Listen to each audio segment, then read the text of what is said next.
लेकिन डेक्स लिखा है तो डेक्स में पर्टिकुलरली टाइम इंटेलिजेंस फंक्शंस को मेंशन कर सकते हो। आप फिल्टर फंक्शंस, ये जो हमारे रिलेशनल लॉजिकल फंक्शंस, ये तीन चार आप लिख दोगे, मोर देन इनफ है। अपने वर्क में शो करो कि हमने क्या क्या पे वर्क किया। सीक्वल का एक अलग से एक वो बना लो कि भाई सीक्वल के एक्सपर्टीज में मैंने क्या क्या पे काम किया हुआ है। ग्रुप बाय हो गया, जॉइंस हो गया, आपका एनी ऑल एक्सेप्ट, ये सब जब तक टर्म्स नहीं मेंशन करोगे ना तब तक बात नहीं बनेगी। कलर कोडिंग को हटाओ, आपको पूरा रिज्यूमे भरा होना चाहिए पेपर जैसा, खाली टेक्स्ट टेक्स्ट टेक्स्ट, खाली टेक्स्ट दिखना चाहिए उसमें आपको, तब जाके बात बनेगी। क्योंकि आज के टाइम में ना एआई जनरेटेड आपके सारे एप्लीकेशंस बन चुके हैं, वो एचआर के पास तो बहुत देर में पहुंचता है। आप सब भी जब कैंडिडेट का फिल्टर करते होंगे तो आप सब स्ट्रिंग पास करते होंगे कीवर्ड्स में, है ना? उसके हाँ सर, अकॉर्डिंग कीवर्ड्स ही उसके तो पास। उसके अकॉर्डिंग सोचो वो फिल्टर आउट होता है, तब आपके पास रिज्यूमे आता है। ये सोचो आप मैनुअल अप्रोच कर रहे हो और अगर कोई कंपनी एआई अप्रोच को यूज़ कर रही है तो सोचो कितने कम चांसेस है कैंडिडेट के रिज्यूम सिलेक्ट होने के। तो मास फिल्टर तो बल्क में वही फिल्टर आउट हो जाते हैं जिनके कीवर्ड्स मैच नहीं होते हैं। लिखा रहता है ना कि 7 out of 10 skills match, 8 out of 10 हाँ skills, sir. 4 out of 10 skills. तो वो 4 आउट ऑफ 10 नहीं, वो 10 आउट ऑफ 10 ही होना चाहिए। या तो 9 8 तक ले आओ तो अच्छा है, या 2 आउट ऑफ 10 से तो कोई फ़ायदा ही नहीं है। तो वो जब तक आप नहीं करोगे ना तब तक ये सारे टेक्टिक्स हैं जो आपको फॉलो करने पड़ेंगे। और जितना पढ़ाई कर रहे हो उतना ही टाइम आप पर्टिकुलरली लिंक्डइन बिल्डिंग पे, नौकरी बिल्डिंग पे दो। ये मत सोचो कि वो अलग जब सब कुछ सीख लोगे तब वो करोगे, वो कभी नहीं हो पाएगा। फिर फ्रस्ट्रेशन स्टार्ट हो जाएगा कि भाई सीख तो सब कुछ लिया है लेकिन जॉब नहीं लग पा रही है। तो वो फ्रस्ट्रेशन से बचने के लिए ना बीच में भी ऑप्शन, अभी बहुत सारे कैंडिडेट मेरे बीच में इंटर्न पे चले गए, उनका कोर्स कंप्लीट भी नहीं हुआ था। अब वो पैरेलली काम भी कर रहे हैं, सीख भी रहे हैं और सब कुछ कर रहे हैं, तो एक फ्रस्ट्रेशन नहीं रहेगा फिर माइंड में। ये बात क्लियर है आपको, राइट? तो उसके अकॉर्डिंग वर्क करो। अब जैसे संदीप जी है, वो काम कर रहे हैं ऑलरेडी, मेरे को नहीं लग रहा है उनको फ्रस्ट्रेशन होगा कि मुझे अभी 3 महीने में ही डीए के लिए अप्लाई करना है। क्यों भाई? नहीं सर, ऐसा नहीं है। ऐसा नहीं है ना? तो आप फिर इत्मीनान से सीख पाओगे और एक अच्छा ग्रो कर पाओगे। और छोड़ छाड़ के बैठने पे ये नुकसान हो जाता है ना? हाँ सर, ये तो है। तो उस चीज़ को अप्रोच करो। और लिंक्डइन और नौकरी और इंडीड और शाइन, अगर ये चार चीज़ों से डेली अगर आप अपने आप को कनेक्ट नहीं कर रहे हो तो समझ जाना कि कुछ मिस हो गया आज। न्यूज़पेपर जैसे डेली पढ़ते हैं ना, जो जो यूज टू हो जाते हैं उसके लिए, तो आपको डेली कनेक्ट होना पड़ेगा 10 लोगों से, 20 लोगों से। एक फॉर्मेट मैसेज का प्रिपेयर कर लो, वो डेली भेजना पड़ेगा। तब जाके देखना कहीं ना कहीं बात बनेगी, कहीं ना कहीं कुछ एक महीने में रिजल्ट आना स्टार्ट होगा। और यहाँ पे पैरेलली आपका तब तक बीआई और डीए भी ऑलमोस्ट कंप्लीट हो चुका होगा। ठीक है? 2023 में जो किया था उसे साइड हटाओ, 2024 में एक न्यू अप्रोच पे लेके चलो। कुछ तो डिफरेंसेस आएंगे, मैं मान ही नहीं सकता डिफरेंसेस नहीं आ सकते। आप एक्सेल मेंटेन करो कि कौन सी कंपनी में अप्लाई किया, एचआर का नेम नंबर क्या है, उनके क्या क्या स्किल सेट वो मांग रहे थे, मेरे क्या क्या मैच हो रहे थे, मैंने अप्लाई किया, इंटरव्यू अगर स्केड्यूल हुआ तो क्या क्या पूछे मेरे से, कितने का मैं आंसर दे पाया, कितने का नहीं दे पाया, और पर्टिकुलरली क्या क्वेश्चंस पे मुझे वर्कआउट करना है। ये 5-6 चीज़ें मेंटेन करके रखोगे तो अगले 10 कंपनी में अगला नंबर आप ही का है। सेल्स लाइन में सबसे फेमस आपका कोट होता है कि आपको पहले दूसरे गेट पे फोकस नहीं करना, वो हर ईच एंड एवरी 10 गेट्स पे फोकस करो। कुछ ना कुछ तो लॉ ऑफ एवरेज काम करेगा, और लॉ ऑफ एवरेज तो लॉ ऑफ यूनिवर्स ही है, वो काम करता ही करता है। आप 10-20 में भी अप्लाई करोगे तो एक ना एक में आपके फेवर में चीज़ें जाएंगी, है ना? लेकिन एवरेज को मेंटेन करना पड़ेगा। एवरेज अगर नहीं मेंटेन है तो मामला गड़बड़ है। फिर वो एक आध दो रिजल्ट को ना भूल जाओ स्टार्टिंग में कि 10-12 रिजल्ट मेरे फेवर में आने वाले हैं। आप ये अप्रोच लेके चलो कि मुझे लर्निंग पर्पस के लिए अप्लाई करना है, भले ही आपको बोलना पड़े हाँ मेरा एक्सपीरियंस है। आपने क्या सीखा है, तो जो इंस्टीट्यूट में सीखा है वो आप बता दो, मैं इन सब पे काम करता था। ठीक है? आप एक बार इंटरव्यू अलाइन तो करो। आप मेरी बात नहीं समझ रहे हो, आप पहले ही कट कर लेते हो, यही इशू आता है ना। भाई 1-2 साल मांगा उन्होंने, आपने पहले ही कट कर लिया, हमारा तो है ही नहीं। वो कट कर लिया अरे तो नहीं सर, कॉल जैसे कि इंडीड पे जैसे होता है कि एम्प्लॉयर का नंबर दिया रहता है, हाँ तो कॉल पे बात करते हैं तो वो पहले ही पूछता है कि आपको 1 साल का एक्सपीरियंस है कि नहीं। हाँ, है अब वहां एक्सपीरियंस। पे झूठ अब वहां पे झूठ बोल देंगे तो सर झूठ फिर नहीं बोल पॉइंट रहे क्या। हैं, आप समझ नहीं रहे हैं। आपके पास जो कैंडिडेट आते हैं, आपके क्या वो मतलब कोर्ट से संविधान का वो शपथ पत्र लेके आते हैं कि उन्होंने जो डिक्लेयर किया वो सही किया है? या आपने जितने कैंडिडेट का इंटरव्यू आपने अलाइन किया होगा क्या वो सारे सिलेक्ट हो जाते हैं? यार उनका काम है, वो अपना काम कर रहे हैं, आप अपना काम करो। मैं आपको ये प्रॉक्सी नहीं प्रॉक्सी हाँ, लगवानी है सर। मैं आपको ये नहीं कह रहा हूँ कि आप सिलेक्ट हो जाओ, मैं आपको ये कह रहा हूँ आप ना एक्सपीरियंस नहीं गेन कर पा रहे हो इंटरव्यू का, और वो तब तक रहेगा जब तक आप अपना हर्डल खुद बना के चलोगे। ठीक है, वो आपको मैनेज करना पड़ेगा। आपको इंटरव्यू एक बार अलाइन करो, देखो कि चीज़ें कहाँ तक पहुँच रही हैं। आप बोल देना कि ये ऐसे ऐसे ये सारी चीज़ें थी मैनेज, मतलब आपको ये नहीं करना उसके अकॉर्डिंग कि भाई मैंने इंस्टीट्यूट में ये सब सीखा हुआ है उसके अकॉर्डिंग, और बात रही पास्ट 1 ईयर एक्सपीरियंस की, तो वो मैं पैरेलली ये भी मैनेज करता था और वो भी मैनेज करता था। देखो आपको प्रेजेंट करना सीखना पड़ेगा, और इसे प्रॉक्सी नहीं कहेंगे, इसे प्रेजेंटेबल कहेंगे, कि आप अपने चीज़ों को कैसे रिलेट कर पा रहे हो वो सर आप। हाँ एक्चुअल में मेरा अभी 7+ का एक्सपीरियंस है। हाँ। मेरा क्या है, मेरा ग्राउंड लेवल से लगा के, सपोज जैसे डिस्पैच से लगा के मैंने एक्सपोर्ट्स में डिस्पैच से स्टार्ट किया था। हम्म। अभी मैं जो वर्क कर रहा हूँ वो MIS में सप्लाई चेन में वर्क कर रहा हूँ। हम्म। तो उसके बीच में ना थोड़ा सा, मतलब मैं क्या दिखाऊं कि मैं डिस्पैच का भी दिखाऊं एक्सपीरियंस, या फिर अपना ये MIS वाला ही ओनली। नहीं, आप डिस्पैच का भी अपना दिखाओ। डिस्पैच के एक्सपीरियंस में काम क्या है वो तो आप शो कर सकते हो ना। एचआर को थोड़ी हाँ, ना पता कि काम एक्सपोर्ट डिस्पैच में क्या होता है। Import sir, export import. हाँ वो नहीं, वो तो आपको पता है ना, वो आपको पता है, मुझे पता है, वो एचआर को डिटेल में नहीं पता होता उतना। ये बात आप ध्यान रखो कि आप क्या बताओगे वो उस इन्फॉर्मेशन पे चलेंगे। हम्म। हाँ, और अगर बात रही कि वो जब कंपनी को मेल भेजते हैं ना, तो मेल के हाँ बाद सर। ये होता है कि जस्ट नेक्स्ट प्रोसेस ये होता है कि क्या ये एम्प्लॉय वर्किंग था और क्या एम्प्लॉय का डेजिग्नेशन था। एम्प्लॉय का डेली KRA था, ये कोई नहीं बताता कंपनी में कि क्या की रिस्पॉन्सिबिलिटी थी, उसे क्या काम करना रहता था। ये कभी डिक्लेरेशन नहीं होता, क्योंकि ये कोई बता भी नहीं पाएगा। भाई अगर कोई मान लेते हैं कोई जावा डेवलपर हायर हुआ है, तो क्या ये गारंटीड है कि वो जावा पे ही काम करेगा? जरूरी नहीं है कंपनी उसे PHP पे शिफ्ट करा दे ट्रेनिंग देके। अगर उसका डेजिग्नेशन जावा डेवलपर या फुल स्टैक डेवलपर है, तो क्या वो मना करेगा कि मैंने PHP पे काम नहीं किया हुआ है? अगर कंपनी ने कराया हुआ है, वो बोलेगा भाई डेजिग्नेशन वो था लेकिन रिक्वायरमेंट पड़ी तो मुझे काम करना पड़ा। आपकी कंपनी में भी रिक्वायरमेंट होगी और आपको लग रहा है कि मैं कैपेबल एम्प्लॉय हूँ, मैं ट्रांजिशन ले सकता हूँ, तो डेफिनेटली आप मुझे ही मौका दोगे या आप उसके लिए अल्टरनेट रिसोर्स हायर करोगे? हम्म। तो वो तो आपको बताना पड़ेगा ना। वो पॉजिटिव अप्रोच डोमिनेंट के साथ और इंटरव्यू अलाइनमेंट तक एक बार ट्राई करो। जब आपको लग रहा है कि आप इंटरव्यू क्रैक कर पा रहे हो, तब आप अपने वे में जो प्रॉपर क्लीन अप्रोच है आप उसको फॉलो करो, कि भाई उन कंपनीज को अप्रोच करो जहाँ पर बात बन सकती है, ठीक है, फ्रेशर्स में या फिर इंटर्नशिप के बेसिस पे या बाकी चीज़ों पे, राइट? Right sir. अब एक यस बार सर। ट्राई करो, बात बनेगी, ठीक है। चलिए हम BI ठीक है। को स्टार्ट करते हैं। कल हमारे एग्रीगेशन फंक्शन सारे रन हो गए थे, हमने प्रैक्टिस कर लिए थे, राइट? नेक्स्ट हमारे कौन से फंक्शंस हैं? डेट एंड टाइम से रिलेटेड, ठीक है, इजी फंक्शंस हैं, उनको भी डन करते हैं आज जल्दी से। अभी हमारी 2-3 क्लास जो चलेगी वो डेक्स पे ही चलेगी, क्योंकि डेक्स हमारा फाइनल है, और डेक्स के बाद हमारा कुछ नहीं बचता। जस्ट तो एक आपका ये इसका रिपोर्ट शेयरिंग मैंने ऑलरेडी आपको एक्सप्लेन कर दिया, शेड्यूल रिफ्रेश में आपको बता दूंगा कैसे लगता है, ठीक है, क्योंकि उस टाइम वो चल नहीं पाया था। बस आपका एक वही बचेगा, बाकी सारी चीज़ें डन है हमारी ऑलमोस्ट, ठीक है। और सर प्रोजेक्ट? प्रोजेक्ट तो करेंगे ही ना भाई, ये सब करने के बाद। अच्छा हाँ, अच्छा अच्छा अच्छा, ठीक है। तो यहाँ पर हमने ये कनेक्ट कर लिया, ठीक है। प्रोजेक्ट में तो सारी चीज़ें हमारी ऑलमोस्ट यूज़ हो जाएंगी। लोड कर लिया इसे। इंटरनेट कनेक्टिविटी आज भी स्लो बता रहा है क्या? हाँ, सिस्टम ऑन लोड बता रहा है, ठीक है।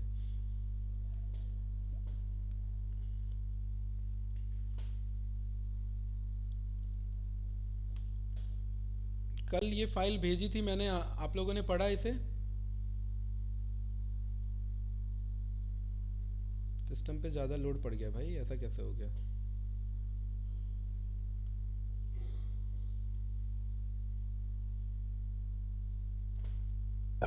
सर कहाँ भेजी थी अभी? ये आपने बोला था कि भेजूं मुझे। एक मिनट, सिस्टम पे कुछ लोड पड़ा हुआ है अभी ज़्यादा, एक बार इसे करेक्ट करते हैं, अदरवाइज हैंग हो जाएगा वीडियो ऑनलाइन। क्रोम में ऐसा मैं क्या यूज़ कर रहा हूँ जो 340 में MB का मेमोरी यूज़ हो जा रहा है पूरा?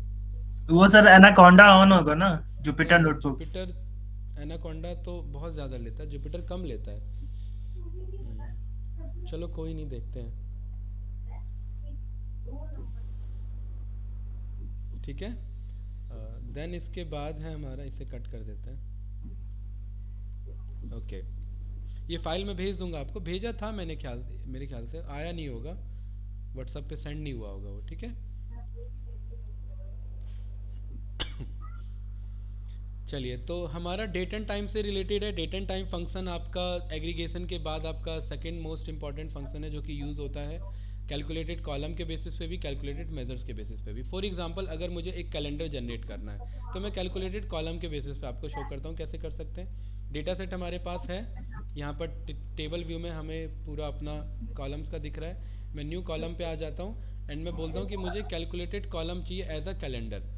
अगर मैं कैलेंडर की बात करूं तो कैलेंडर इन जनरली ना मुझे टेबल भी रिटर्न कर सकता है। माइक ऑन है आप में से किसी का? ठीक है, मुझे टेबल भी रिटर्न कर सकता मेरा है, था। बिल्कुल, और ये सिंगल कॉलम भी मुझे रिटर्न कर सकता है। तो कैलेंडर के लिए आप क्या करेंगे, जस्ट डेट फंक्शन, एक इनबिल्ट फंक्शन होता है, ये भी यूज़ करना पड़ेगा आपको, ठीक है। ये इसी के अंदर हम उसे भी कवर अप करेंगे। डेट फंक्शन की कहाँ से लेकर के कहाँ तक आपको डेट चाहिए, या पहले से आपके पास डेटा सेट में डेट मौजूद है तो वो भी हम यूज़ कर सकते हैं, ठीक है। तो अभी मैं जस्ट बेसिक फंक्शन बोल देता हूँ कि भाई मुझे डेट रिटर्न करना है 1 जनवरी 2015 से लेकर के 31 दिसंबर 2021 तक के बेसिस पे। तो यहाँ पर मैंने कैलेंडर को पास कर दिया और यहाँ पर मैंने बोल दिया कि DATE या my date is equals to something this. इसे रन कर देंगे तो यहाँ पर एरर आ गया। एरर इसलिए आ गया, table of multiple values was supplied. तो यहाँ कैलकुलेटेड कॉलम में नहीं करेगा, इसे हम एज अ टेबल पास कर लेंगे। इसे मैं कट कर देता हूँ, यहाँ पर भी इसे हटा देते हैं, इसकी रिक्वायरमेंट नहीं है।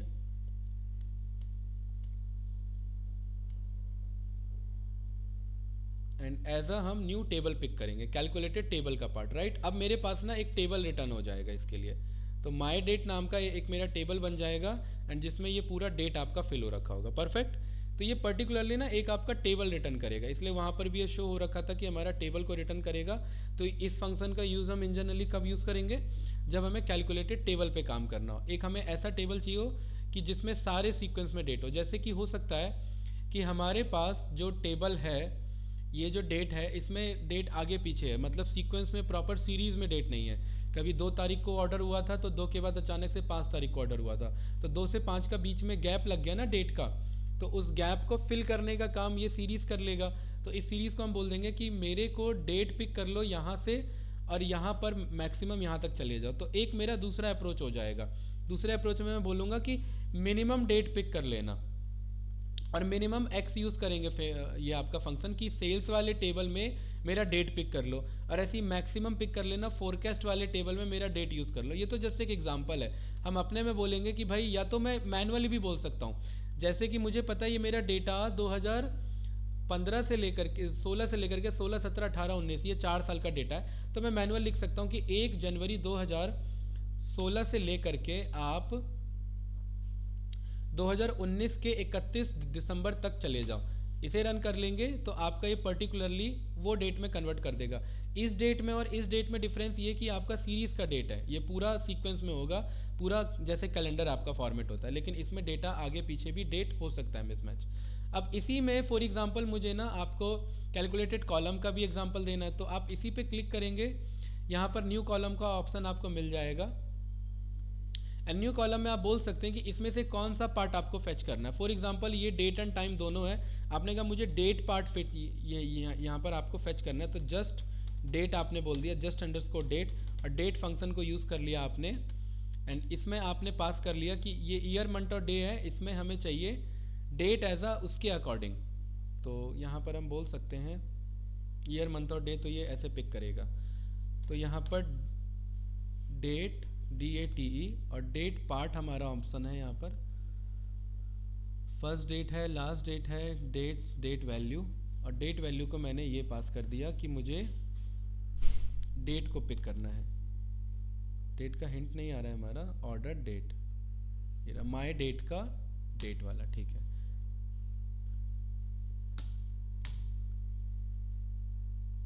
तो ये आपका जस्ट डेट में ना आपका पूरा पिक हो गया। यहाँ पर जब आप आओगे तो डॉट आपको डेट का ऑप्शन आ जाएगा, तो ये आपको जस्ट डेट पार्ट को रिटर्न करेगा। क्लियर?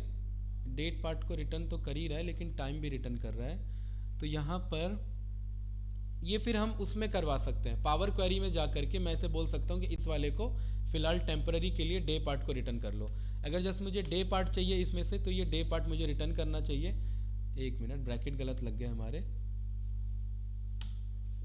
एक तो ये है, एक आपका ये है, ठीक है, परफेक्ट।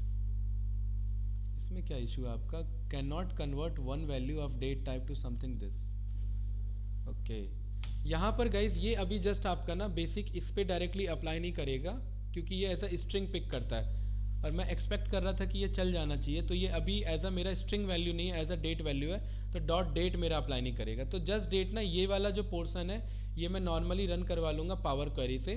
अभी फ़िलहाल अगर मुझे इसमें डे पार्ट चाहिए, तो डे पार्ट में मुझे यहाँ पर अब मैं डे बोल दूँगा कि डेट मेरा पिक कर लो, जो मेरा डेटा है, और मेरा डेटा है माई डेट का डेट, और इसे हम पास करा देंगे। तो ये मुझे रिटर्न करना चाहिए, ये रहा डे पार्ट। तो डे आपका 1 2 3 4 पार्ट आपका रिटर्न कर लिया, और ये आपका न्यू कॉलम आ जाएगा। सेम एज इट इज़ जो डेट से रिलेटेड है आपके, वो सारे फंक्शंस कैलकुलेटेड कॉलम में आपके रन कर जाएंगे। फॉर एग्जांपल अगर हम वीक का पास करेंगे, तो यहाँ पर वीक डे या वीक नंबर हमें रिटर्न कर देगा। और इसे मैं फिर बोल देता हूँ डेट पिक करना है, और किसका? माई डेट का डेट पिक करना है, और इसे यहाँ पर क्लोज कर देंगे। तो ये पर्टिकुलरली मुझे वीक डे रिटर्न करा देगा कि 1 जनवरी 2016 आपका पर्टिकुलरली वीक का कौन सा डे पड़ रहा था। और वीक का अगर आप चेक करेंगे तो ये Monday, Tuesday, Wednesday, Thursday, Friday उसी के अकॉर्डिंग है। अगर हमें 2016 पे यहाँ पर अगर हम जाएं, ये आपका 2016 और 2016 का जनवरी, तो जनवरी देखिए आपका यहाँ पर वीक डे 6 को रिटर्न कर रहा है। तो यहाँ पर ये जो वीक कैलकुलेट करता है ना, अगर आप चेक करेंगे पहला डेट, दूसरा डेट, तीसरा डेट, चौथा डेट, पाँचवा, तो ये मंडे से नहीं, ये आपका संडे से पिक करता है वीक डे को। तो संडे के अकॉर्डिंग आपका पहला डेट आपका दिसंबर में पड़ा होगा, ये रहा पहला वीक डे। उसके बाद आपका अगला वीक डे हो गया होगा ये Monday, Tuesday, Wednesday, Thursday, Friday. ये छठा दिन आपका, ये जो पहला जनवरी पड़ा है वो वीक का छठा डे था। हमने पावर क्वेरी में ये चीज़ ऑलरेडी देखा हुआ ऑलरेडी, तो उस चीज़ को ये शो कर देगा। अगर कॉलम नेम यहाँ पर चेंज करना है तो यहीं पर क्वेरी में ही आप चेंज कर लो। तो कैलकुलेटेड कॉलम ना एक कॉलम रिटर्न करता है, अभी हमने देखा। और कैलकुलेटेड टेबल हमारा यहाँ पर क्या रिटर्न किया, इसने जस्ट एज अ टेबल को रिटर्न किया। ये दोनों चीज़ें क्लियर हैं? Calculated table and calculated column, calculated measures तो हम देख ही चुके हैं कल। बताइए कैलेंडर ऑटो आपका गाइस? जी सर। ठीक है, जी सर। कैलेंडर ऑटो आपका क्या करेगा? ऑटोमेटिकली कैलेंडर रिटर्न करेगा। इसमें आपको जस्ट डेटा पास कर देना है, ठीक है, डेट डेटा। उस डेट डेटा में आपका रीड कर लेगा कि भाई कौन सा मिनिमम वैल्यू है, कौन सा मैक्सिमम वैल्यू है, एंड उसके ऑटोमेटिकली वो आपको रिटर्न कर देगा। जैसे कि यहाँ पर हम पास कर देते हैं, न्यू टेबल पे चले जाते हैं, होम, न्यू टेबल, और कैलेंडर ऑटो हमने बोल दिया, तो हमारा CALENDER कैलेंडर ऑटो। और डेटा हमने यहाँ पर ले लिया कि आप एक काम करो, ऑर्डर डेट का, एक मिनट, तो ऑर्डर डेट का हमारा डेट पिक कर ले, ORDER ऑर्डर डेट। हमारा ऑर्डर डेट शो नहीं कर रहा है, मैं जस्ट डेट पास करता हूँ, डेट में कौन कौन सा है हम पे। फिजिकल ईयर एंड मंथ, ये पर्टिकुलरली आपका जो है, अगर मैं बात करूं तो ये ना एक फिजिकल ईयर के बेसिक पे आपको कैलेंडर रिटर्न करेगा। ये कॉलम का जो मैं कह रहा था उसके अकॉर्डिंग नहीं, उसके अकॉर्डिंग आपका कैलेंडर जो है वही फंक्शन करेगा।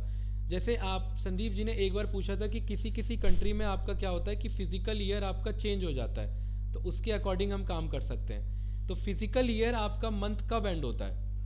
जैसे कि अगर फिजिकल ईयर आपका मंथ एंड होता है 3 का, 31 मार्च। नहीं वो ये मंथ की बात चल रही है, जनवरी, फरवरी, मार्च, अप्रैल, मई, जून, जुलाई, अगस्त। सर वो फिजिकल ईयर है। फिजिकल ईयर एंड मंथ भी तो लिखा है कि आपका फिनेंशियल ईयर किस मंथ में एंड होता है। आप नहीं समझे? ये फिजिकल ईयर का मतलब ये नॉर्मल मंथ की बात नहीं कर रहा है कि ये आपका फिनेंशियल ईयर, फिजिकल ईयर का मतलब फिनेंशियल ईयर का मंथ कब आप एंड मानते हो। अगर मैं 3 बोलूँगा तो ये 3 के बेसिस पे मुझे रिटर्न करेगा। ये चीज़ कहना चाह रहा है। तो मेरा डेट कहाँ से स्टार्ट हुआ? 1 अप्रैल से स्टार्ट हुआ। समझे इस बात को? जी सर। हाँ सर समझ। अगर मैं यहाँ पर बोलूँगा कि मेरा फिजिकल जो कैलेंडर है वो मेरा फिजिकल मंथ एंड जो है वो फर्स्ट पे ही हो जाता है, तो ये सेकंड से मुझे स्टार्ट करके रिटर्न कर देगा, 1 फरवरी से। तो ये उसके अकॉर्डिंग डेटा आपको रिटर्न करेगा ऑटोमेटिकली कैलेंडर।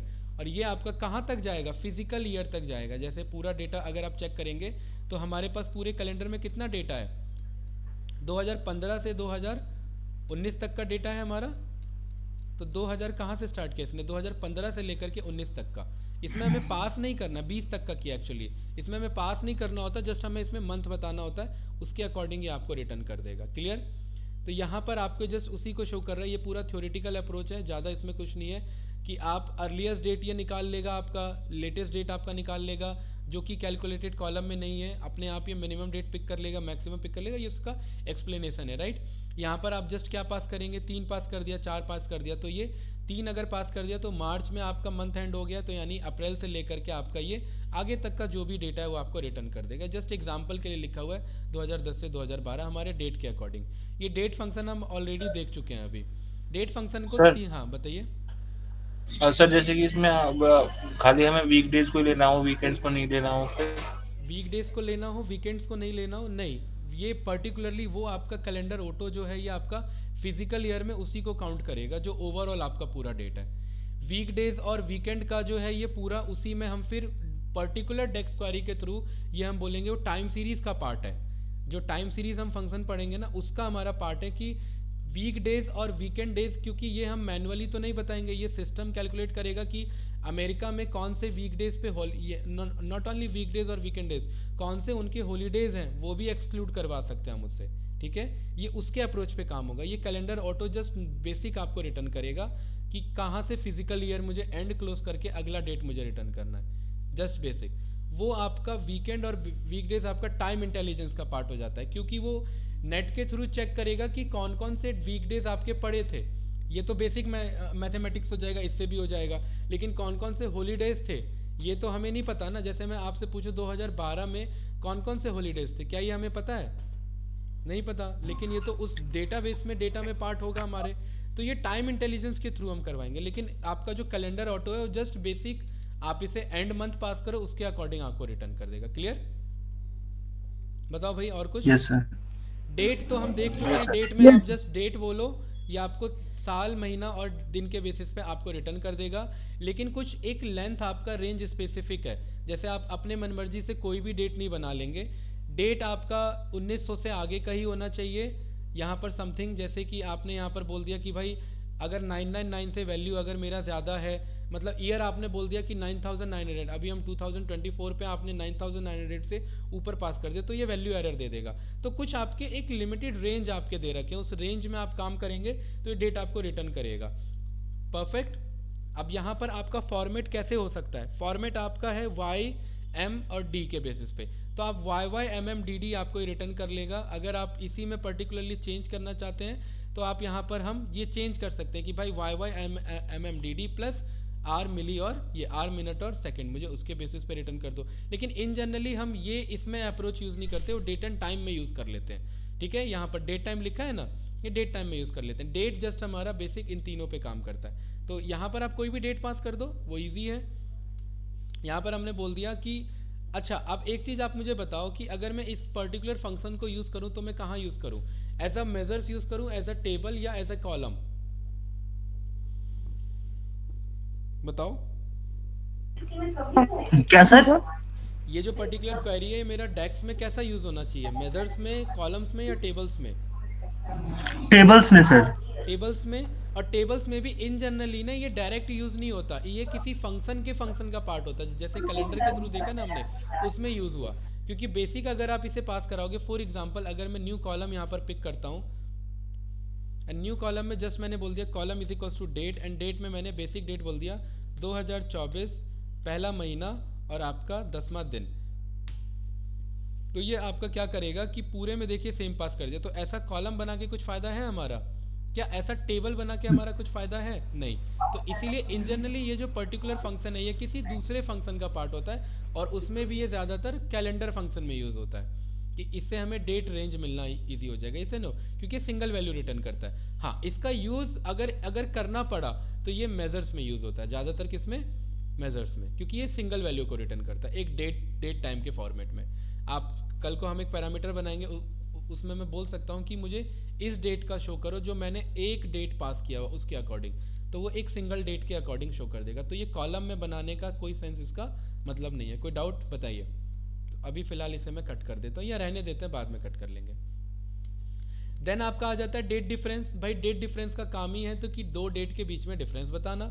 आप डेट 1 पास करेंगे, डेट 2 पास करेंगे, और डिफरेंस किस सेंस में चाहिए, सेकेंड्स में, मिनट में, ये हमने ऑलरेडी पावर क्वेरी में पढ़ा होगा, याद होगा आप लोगों को। तो ये सारे जी डेट सर, ये डिफरेंस है मतलब ना। कितना कितना ड्यूरेशन काम किया है, कितने साल से बिल्कुल काम कर रहा है, या बिल्कुल, कितना। हाँ। इसका यूज़ वहीं पर हो सकता है, एम्प्लॉय को कितना टाइम हो गया उस चीज़ को चेक करने में, या कोई और पर्टिकुलर डेटा में जहाँ पर एक डेट में आप दूसरे डेट को माइनस कर रहे हैं, उसके अकॉर्डिंग आप यहाँ पर कर सकते हैं। तो ये एक फंक्शनल अप्रोच बताया गया। और अगर आप बेसिक इसे ना, इसका यूज़ भी सिंगुलरली डेक्स होता है, इसे आप कॉलम में पास कर सकते हैं। टेबुलर डेटा में ये यूज़ होता नहीं है, क्योंकि डेट डिफरेंस अगर आप निकालोगे तो एक नया टेबल बनाने का कोई मतलब नहीं। ये कॉलम में हम निकाल सकते हैं कि पहला है, जैसे मैं निकाल सकता हूँ मेरा शिपमेंट डिले। जैसे आपको पता है ना कि हमारे पास यहाँ पर अगर मैं ऑर्डर वाले पे क्लिक करूँ तो इसमें मुझे ये पता है कि ऑर्डर डेट क्या था, शिप डेट क्या था। तो शिपमेंट जिस दिन हुआ और जब वो ऑर्डर हुआ था, इन दोनों के बीच का जो डिफरेंस है वो मेरा शिपमेंट डिले का है टाइम, यस या नो। तो मैं बोल सकता हूँ ना कि एज इसे मुझे न्यू कॉलम रिटर्न करो, और न्यू कॉलम में मुझे ये बता दो कि शिप डेट में से ऑर्डर डेट को माइनस कर लो, तो मेरा टोटल टाइम कितना लिया शिपमेंट करने में, यस या नो, बताइए। Yes sir. Yes sir. Shipment delays में यहाँ पर मैं बोल देता हूँ, और इधर मैंने बोल दिया कि डेट डिफ शिप यूज कर, डेट से रिसीव डेट है ना। तो यहाँ पर डेट डिफ, और डेट डिफ में पहला डेट 1 और डेट 2। अब एक चीज़ इसमें समझने वाली बात यह है कि डेट 1 डेट 2 पास क्या होगा। तो इन जनरली यहाँ पर जो हमारा फॉर्मेट होता है बाय डिफ़ॉल्ट, स्टार्टिंग डेट हमारा पहला डेट होता है और एंडिंग डेट हमारा सेकेंडरी डेट होता है। तो यहाँ पर मैं शिप पहले रखूँ या ऑर्डर पहले रखूँ, तो मैं ऑर्डर डेट को पहले रख लेता हूँ। तो order date, tab button, and दूसरा मैंने कर लिया शिप डेट, और इसे रन कर लिया। और अभी मैंने इंटरवल नहीं बताया, तो देखिए यहाँ रेड रेड शो हो रहा है। क्यों शो हो रहा है? क्योंकि ये बताना है कि आप शिपमेंट डिले किस फॉर्म में चाहते हैं, आप आर में चाहते हैं, डे में चाहते हैं। अगर मैं डे पिक करता हूँ तो ये मुझे क्या रिटर्न करेगा कि total day number of days कितना लिया। भाई 4 दिन लगे, इतने दिन लगे, उतने दिन लगे। ये बढ़िया है कि नहीं है? इस तरीके से आप, बढ़िया तो ये है। एज अ कैलकुलेटेड कॉलम मेरे लिए ज़्यादा यूजफुल रहता है। इसका टेबल बनाने का कोई मतलब नहीं बनता। हाँ, इसको मैं एज अ मेजर्स भी यूज़ कर सकता हूँ, ये मेजर्स भी यूज़ होता है, ठीक है। इसे एज अ कैलकुलेटेड मेजर भी यूज़ किया जा सकता है। अब यहाँ जो पर्टिकुलरली आप फंक्शन देख रहे हो, ये इवेल्युएट फंक्शन जो है, ये इसके थ्रू हम देखेंगे कि ये क्या किया हुआ है। एक वेरिएबल डिक्लेरेशन अगर हमें पावर बीआई में करना होता तो वैर लिखना पड़ता है, क्योंकि ये डायनामिक नहीं है, ये स्टैटिक है। यहाँ हमें बताना होता है डेटा टाइप कि हम वेरिएबल डिक्लेयर कर रहे हैं। और ये पर्टिकुलर इवेल्युएट डेक्स क्या करेगा, ये कुछ रिटर्न करेगा। रिटर्न क्या करेगा, ये कमेंट पास हो रखा है कि डेट डिफ फंक्शन का यूज़ हो रहा है। एक मुझे ये कुछ नहीं किया है गाइस, ये जस्ट इन्होंने अलग अलग इंटरवल में आंसर रिटर्न करा। एक ईयर में करा लिया, एक क्वार्टर में, एक मंथ में, एक वीक में और एक डे में, बस उसी चीज़ को करा इन्होंने। तो यहाँ पर हम दूसरा कोड करा सकते हैं। इसी कोड को कॉपी कर लो, पेस्ट कर लो, यहाँ पर न्यू कॉलम पे आ जाओ और यहाँ पर इसी को पेस्ट कर दो और यहाँ बोल दो शिपमेंट डिलेज इन आवर्स। तो और यहाँ पर डे की वजह क्या लिख लो, आर, ठीक है। तो ये मुझे डेटा दे देगा, इतने दिन हो गए। अब इसमें जो मुझे मतलब इतने घंटे हो गए, इसमें जो मैक्सिमम देखना है डिसेंडिंग के अप्रॉक्सीमेट पे देख सकते हैं। परफेक्ट, कोई कंफ्यूजन इसमें? नहीं सर। क्लियर कर देते हैं। नहीं सर। ठीक है। तो आपका डेट डिफ इंपॉर्टेंट फंक्शन है, यूज होता है। डेट वैल्यू का क्या काम है, ये तो हम देख चुके हैं ना, ये तो अभी तो हमने देखा है। डेट वैल्यू क्या करेगा, ये एक स्ट्रिंग में से हमारा डेट पोर्शन रिटर्न कर देगा। यही तो अभी हमने रन किया था ना, ये डेट वैल्यू वही करेगा, ठीक है। एक आपके स्ट्रिंग फॉर्मेट का डेट है, अगर गलती से स्ट्रिंग फॉर्मेट में आप पे कॉलम पे डेटा रखा है तो ये उसे रिटर्न कर देगा। डे क्या करेगा, डे तो हम यूज़ कर ही रहे हैं, ये भी हमने डे यूज़ किया, इधर आर भी यूज़ किया। डे क्या करेगा कि डेटा में से डे को रिटर्न करा लेगा। ये अभी हमने यहाँ पर रन किया था ना माई डेट वाले में, यहाँ पर हमने ये डे निकाला था ना, जस्ट डे में हमने ये डेट डे फंक्शन कॉल किया था। परफेक्ट, तो ये डे उसी को रिटर्न कर रहा है। तो यहाँ पर अगर आप डे पास करेंगे तो ये इसका डे कौन सा है, 4। अगर मैं पर्टिकुलरली इफ एल्स के थ्रू ये चीज़, ये अभी का नहीं है, ये अगर हमें करना हो तो हम कर सकते हैं कि ये इफ एल्स में क्या है, एक बेसिक इफ एल्स का अप्रोच है। ये हम लॉजिकल फंक्शन में वैसे करते हैं कि अगर पर्टिकुलरली कोई डे आपका दिन 10वें के बराबर आ रहा है तो उस दिन को मैं क्या मानूंगा, प्रमोशन का डे मानूंगा। और अदरवाइज ये एल्स क्या है, अदरवाइज मैं कुछ नहीं मानूंगा, खाली कोई डाउट इसमें? एक बार रन करके देख लो। सर 10 मतलब महीने का 10वां दिन। महीने का 10वां दिन, हाँ। मतलब ये मैं मान के चलता हूँ कि 10वें दिन मुझे प्रमोशन देना है। ये एक जस्ट एक काइंड ऑफ एनालॉजी रख दिया इन्होंने, ऐसा जरूरी नहीं है। अच्छा। ठीक है कि डेट पे जाओ, डेट में डे पार्ट पिक करो, जैसे ये तीसरा दिन होगा, कोई चौथा दिन होगा, ऐसी जब 10वां दिन निकलेगा ना तो उसे मैं प्रमोशनल डे मानूंगा। और अदरवाइज, और ये हो सकता है प्रमोशन हो सकता है मुझे अमेजोन पे वेबसाइट पे मुझे डिस्काउंट देना हो, उसे डिस्काउंट डे में कंसिडर करूंगा। यस या नो? ऐसा कुछ पैटर्न हो सकता है ना, उस केस में आप इफ एल्स यूज कर सकते जी हैं। सर। जैसे ये इफ एल्स का अभी का नहीं था पार्ट, क्योंकि वो हम लॉजिकल में इन डेप्थ में देखेंगे, फिर भी मैं यहाँ पर इसे एक्सप्लेन कर देता हूँ कोड के थ्रू ही। तो यहाँ पर हमारा एक और नया कॉलम आ गया और हमने बोल दिया कि भाई इस बार सेल्स डेटा यूज मत करना, हमारा कौन सा यूज करना, यही डेटा यूज करना। और हमारा डेट कौन सा है, एक मिनट, इसको हम बोल देते हैं promoted day, PROMETED, promoted day is equals to sales date की वजह क्या यूज करेंगे हम, बताओ भाई? डेट यूज करेंगे हमारे कॉलम का, और हमारे कॉलम में डेट है माई डेट का डेट। ये मेरा माई डेट टेबल का नेम है और माई डेट में ये डेट मेरे कॉलम का नेम है। परफेक्ट। ये रन करेंगे तो जहाँ जहाँ 10-10 होगा वहाँ प्रमोशन हो गया। देखिए पहला प्रमोशन, दूसरा प्रमोशन, तीसरा। और एल्स में अगर कुछ रखना है तो नो प्रमोशन, तो वो एल्स रन कर लेगा। परफेक्ट। आई थिंक कोई कंफ्यूजन नहीं होना चाहिए इसमें। क्लियर है? इजी है? इसको सर बुलियन में कन्वर्ट कर लेंगे तो ज्यादा बढ़िया रहेगा। ट्रू फॉर 0 या 1, 0 नो प्रमोशन और वो 1 मैं प्रमोशन। आपको क्या कह रहा हूँ, ये अभी का पार्ट नहीं है, ये तो हम लॉजिकल नहीं में नहीं अच्छे से पढ़ेंगे ही पढ़ेंगे, इफ और एल्स।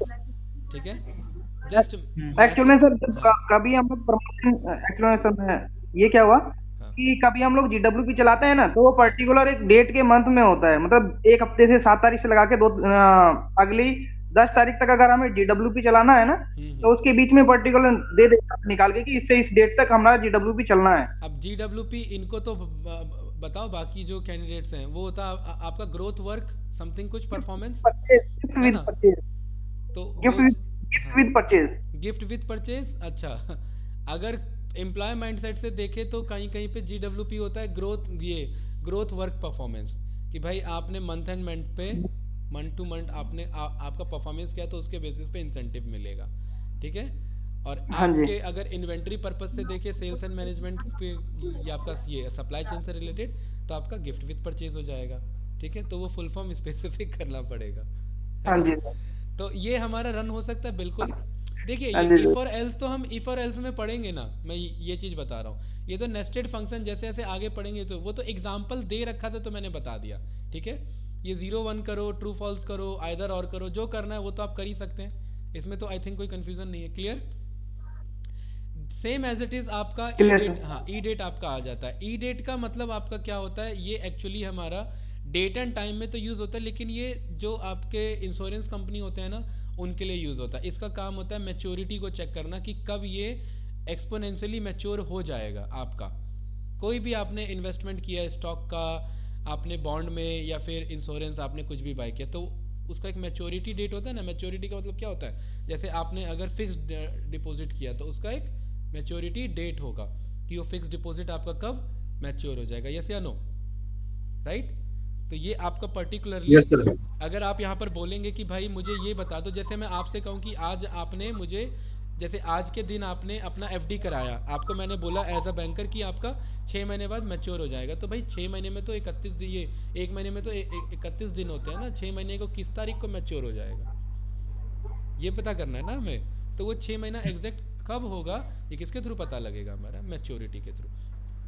तो एग्जैक्टली ये जो आपका यूज होता है एज अ डेक्स यूज होता है। कैलकुलेटेड कॉलम में हम इसका यूज नहीं करते, अदरवाइज एक ही आंसर से ये क्या कर देगा, फिल कर देगा पूरे कॉलम को, है कि नहीं? ठीक है, तो ये एज अ डेक्स यूज होता है। तो जैसे कि फॉर एग्जांपल अगर मैं कोई भी एक पर्टिकुलरली, ये यहाँ पर आप अगर पास कर लो, यहाँ पर आ जाते हैं और एज अ डेक्स में पास कर लेते हैं। वैसे हम कॉलम में भी कर सकते थे लेकिन वो एक ही वैल्यू फिल कर देता। और ध्यान रखना गाइस, जब आप कंपनी में काम करेंगे तो आप कैलकुलेटेड कॉलम अवॉइड करेंगे। क्यों अवॉइड करेंगे? क्योंकि कैलकुलेटेड कॉलम ना आपके सिस्टम का पार्ट बन जाता है, डेटा का क्या बन जाता है, पार्ट बन जाता है। देख रहे हैं ये जितने भी हमारे कैलकुलेटेड कॉलम थे, ये देखिए इन सब का साइज, ये सिंबल अलग है हमारे कॉलम के कंपैरेटिवली, क्योंकि हमने कैलकुलेट किया हुआ है। अलग दिख रहा है ना इनका लोगो आइकन? जी सर। ठीक है। और ये क्या है, ये हमारे पावर बीआई के डेटा का पार्ट बन जाएगा, तो ये हमारे पावर बीआई के लिए ही हैवी हो जाएगा। तो हम कैलकुलेटेड कॉलम अवॉइड करते हैं, ज़्यादातर काम हम कर लेते हैं डेक्स के थ्रू। ठीक है, या फिर सीक्वल में हम कर लेते हैं। ये सारा जो डेक्स हम राइट कर रहे हैं ना, ये हम सीक्वल में भी राइट कर सकते हैं, उसके थ्रू हो जाता। तो ईटीएल का काम कभी कभार हम सीक्वल में ही कर लेते हैं 90% काम। तो पावर क्वेरी का ईटीएल हमें यूज़ करना ही नहीं पड़ता फिर।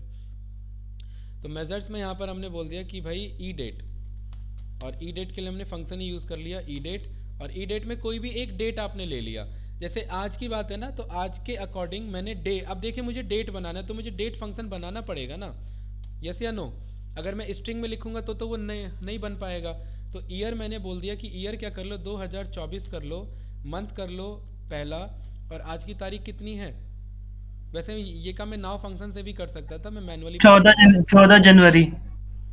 ये वैसे नाउ फंक्शन से होता तो ज़्यादा ठीक रहता। ये हमारा डेट हो गया डन।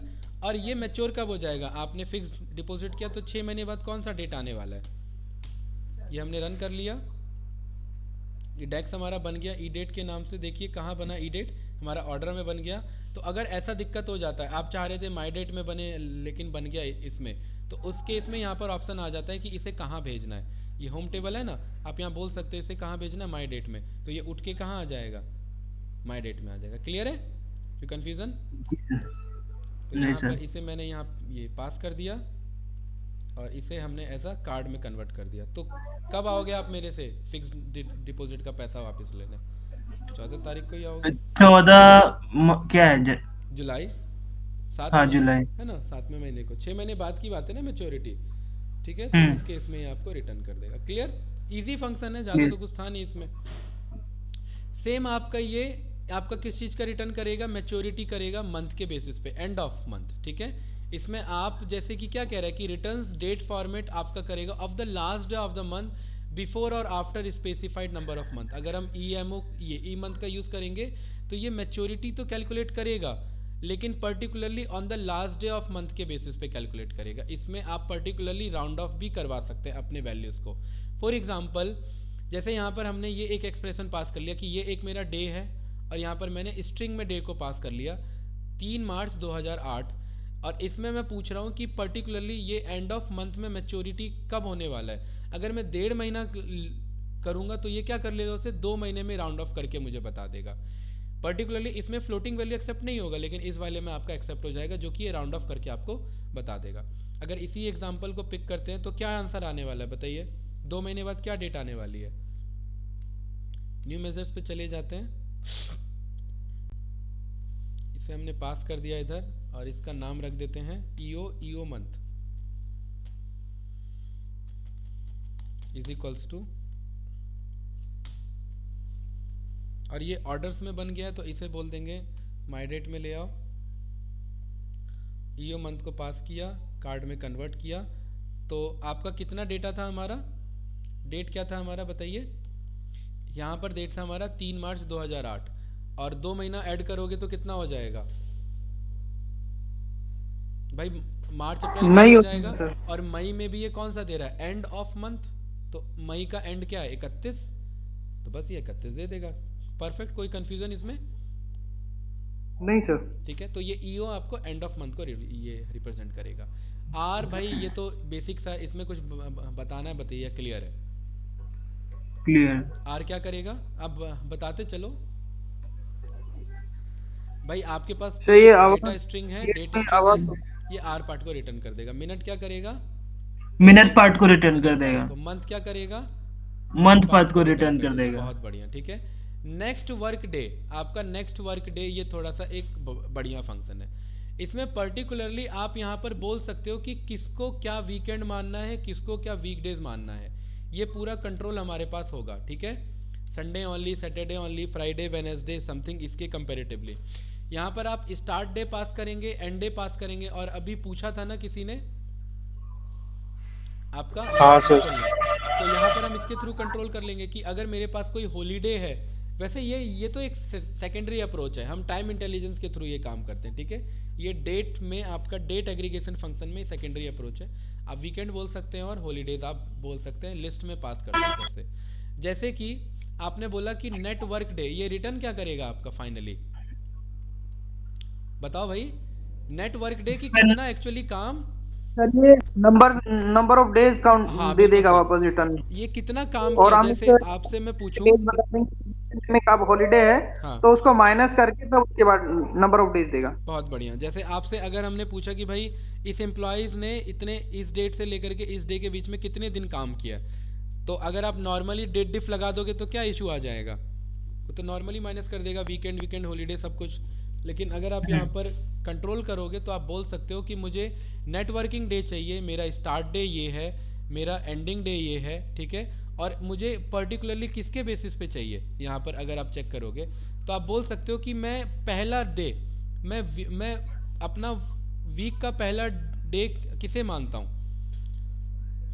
तो यहाँ पर आपको ये पहला डे मेंशन करेगा, मंडे, संडे मंडे, ये 1 2 3 के थ्रू आपको मेंशन करना पड़ेगा। अगर आप 1 लिखते हैं तो ये आपका क्या पिक करेगा, सैटरडे या सैटरडे, संडे। सैटरडे संडे उसके अकॉर्डिंग। तो अगर ये आपका उस चीज़ को मान लेगा, देन फिर आपको यहाँ पर सेकंड क्या पास करना है कि किसको, अगर ये आपका ना लिस्ट में जाएगा, अगर आपको वो एक एक डे पता है तो वो आपको लिस्ट में पास करना पड़ेगा। इसीलिए ये थोड़ा सा टफ अप्रोच है। अगर 3 से ज़्यादा डेट, 8 से ज़्यादा, 8-10 से ज़्यादा डेट है तो ये थोड़ा सा हेक्टिक टास्क है कि नहीं, कितना पास करोगे भाई सीक्वेंस में, यस या नो। तो अभी जस्ट एक एग्जांपल के लिए एक हमने ये यहाँ पर पिक कर लिया कि 30 तारीख जो था वो मेरा हॉलीडे या वीकेंड डे था, वो कंसिडर मत करना। अब उसके बेस पे मुझे डिफरेंस बताओ क्या है, तो ये उसके अकॉर्डिंग डिफरेंस बता देगा। तो ये एक आध दिन के लिए तो यूज़ हो सकता है, लेकिन बेसिक अप्रोच ये यूज़ नहीं होगा, वो हम करेंगे उसके थ्रू, टाइम सीरीज एनालिसिस के थ्रू, क्योंकि वहाँ पर सर डैक्स का यूज तो मुझे लगता है कि तब होता होगा जहां पे पावर बीआई को प्राइमरी हाँ डेटा एनालिसिस टूल की तरह यूज किया बिल्कुल, जाता जब हो। पावर बीआई को ही डेटा एनालिसिस के लिए यूज़ किया जाता है तभी डेक्स यूज़ होता है, और इसलिए कुछ लिमिटेड कंपनी में ही रिक्वायरमेंट है जो खाली खाली डिपेंडेंट है किस पे, पावर बीआई पे। पावर तो बीआई पे इसीलिए मैंने मैं, आपको मुझे लग रहा है बोला, कि ये सब तो एक्सेल में कर लेंगे या पाइथन पे कर लेंगे, ज्यादा फास्ट होगा। वही होता ही है भाई, मैं तो आपको बोल ही रहा हूँ ना, ये बस ये मान लो पावर बीआई जो है, आना अगर चाहिए आने बस। वाले टाइम में अपने आप को 5 साल भी सरवाइव कर ले इस एआई बूम में, तो बहुत बड़ी बात होगी। मुझे नहीं लग रहा है कि जिस हिसाब से एआई का बूम है ये अगले 5 साल भी सरवाइव कर पाएगा। वो तो मार्केट में मोनोपोली इसके पैसे के बदौलत है, क्योंकि कौन है ये मार्केट लीडर। अगर अगर कोई नॉर्मल होगा तो इसके बहुत ज़्यादा चांसेस हैं कि सर्वाइवल का इशू आ जाए। क्यों? क्योंकि जस्ट आप रिपोर्ट ही पब्लिश कर रहे हो, विजुअल्स ही बना रहे हो, वो तो एआई के थ्रू ऑटोमेट करवाया जा सकता है आने वाले टाइम्स में। तो ये डेक्स वैक्स ना ये ऑब्सोलीट हो जाएगा, क्योंकि ये सब काम खुद ऑटोमेट हो जाएगा, खुद पाइथन के कोडिंग के थ्रू या सीक्वल के थ्रू किया जा सकता है। तो ये तभी यूज़ होगा जब बंदा डेक्स पावर बीआई पे ही सब कुछ करना चाहता है। तो पावर बीआई में क्योंकि फर्दर सर एनालिसिस करने के लिए ही हम डेक्स यूज़ करते हैं। जैसे क्योंकि एक्सेल सर में, जब इसको जब भी कोई भी कॉलम, कोई भी calculated measure, calculated column, calculated table जब भी आप रन करते हैं तो वो इतना स्लो रन होता है जिसका मतलब उससे 1 सेकंड 2 सेकंड में वो काम हो सकता है। ये इस पे इतना स्लो होता है, इस पे तो पहले ही मतलब पहले से करके ही इस पे डालना पड़ेगा। हाँ तो वो डेक्स ना इसीलिए टीम वर्क में लिखा जाता है। वो एक तरफ पहले नोटपैड में लिख लिया जाता है, फिर पैरेलली रन करके देख लिया जाता है, फिर फाइनली उसे रिपोर्ट में एम्बेड किया जाता है एक एक करके, फिर वो उस तरीके से प्रोजेक्ट बनता है। और बहुत हैंग करता है, अब मैंने तो काम किया हुआ देखा हुआ है कि बहुत हैंग करता है, क्लाइंट भी आपका खुश हो भी सकता है, नहीं भी हो सकता। तो इसीलिए ना आपको टाइम बचाना होता है। डेक्स कभी कभार यूज़ बहुत इन डेप्थ में हो जाता है, कभी कभार नहीं होता। वही करते हैं जिनको पाइथन या एक्सेल में डेक्स एनालिसिस नहीं कर पाते, वो फिर डेक्स के थ्रू पावर बीआई में फर्दर एनालिसिस करते हैं। लेकिन जैसे जैसे फिर मैंने आगे ऑब्जर्व किया था अपने कंपनी में चेंजेस में, तो यही पाया कि सारा काम किस पे शिफ्ट हो गया, एसक्यूएल पे शिफ्ट हो गया, क्योंकि एसक्यूएल बहुत फास्ट काम करता है इन सब के कंपेरेटिवली, बहुत ही ज़्यादा फास्ट काम करता है। तो ये सब ना बस समझना आपको आना चाहिए कि हाँ मुझे आता है, ठीक है। यस या नो? Okay sir. कोई डाउट? इसलिए मैं बार बार आपको बोल रहा हूँ सीक्वल को स्ट्रॉन्ग करो, ठीक है। सीक्वल आपके लिए ना बहुत लाइफ सेविंग टूल है अगर आईटी लाइन में हो आप और सीक्वल डेवलपमेंट लाइन में हो। एक वक्त को डेक्स मैनेजेबल है लेकिन सीक्वल नहीं कर पा रहे हो तो वो दिक्कत है उस चीज़ का, ठीक है। तो यहाँ पर ओके सर। ये यहाँ पर न्यू मेजर्स पे गए और इसे हमने राइट कर लिया, तो ये नेटवर्किंग डे मुझे बता देगा कि बंदे ने कितना काम किया, हमने पास कर लिया। और देखिए एक चीज़ यहाँ समझना, आप ना डायरेक्ट एंटर नहीं चला सकते हैं इसमें। अगर नेक्स्ट लाइन में जाना है तो शिफ्ट एंटर रन करना पड़ता है, ठीक है, ध्यान रखना, क्योंकि एंटर करके ना वो क्वेरी एक्सेप्ट हो जाता है, राइट। तो शिफ्ट एंटर या ऑल्ट एंटर, ठीक है, ये दो अप्रोच है आपके पास। तो net working days is equals to this, ये हमने रन कर लिया। तो ध्यान रखिए 28/5 से लेकर के 30/5 आपके 2 दिन हो जाते हैं, और उसमें भी आप एक को कैलकुलेट वो करवा रहे हैं, ऑब्सोलीट करा रहे हैं। तो ये हमारा रन हो गया। थोड़ा डेट ना बढ़ा लेना चाहिए। चलो पहले इसे रन कर लेते हैं। कहाँ चले गए नेटवर्किंग डे, ये सब उसी में भाग जा रहा है, ऑर्डर वाले में। यहाँ पर ये रन कर लिया तो कितना आया भाई, एक को हटा ही लिया, एक वीकेंड ही है तो कितना काम किया उसने, बताओ। 0 days। 0 डेज, ये क्लियर है। यस। अगर हम यहाँ पर इसे 6 कर लेते हैं तो कुछ बात बनी हमारी, ठीक है। तो 23 वर्किंग डेज। तो एक्चुअली ये कहाँ पर यूज हो सकता है, सैलरी वैलरी पे जो होता है, या फिर आपका सप्लाई चेन में जो आपका पेरोल वगैरह पे, रेलवे HRMS वगैरह पे है ना, उन सब पे देख सकते हैं कि टोटल वर्किंग डेज का क्या डिफरेंस आ रहा है अगर वीकेंड और वीकडेज को हटा के, ठीक है। लेकिन ये लिस्ट में पास करना पड़ेगा, ये एक इशू है इसमें, ठीक है। ये चीज़ का ध्यान रखना, परफेक्ट।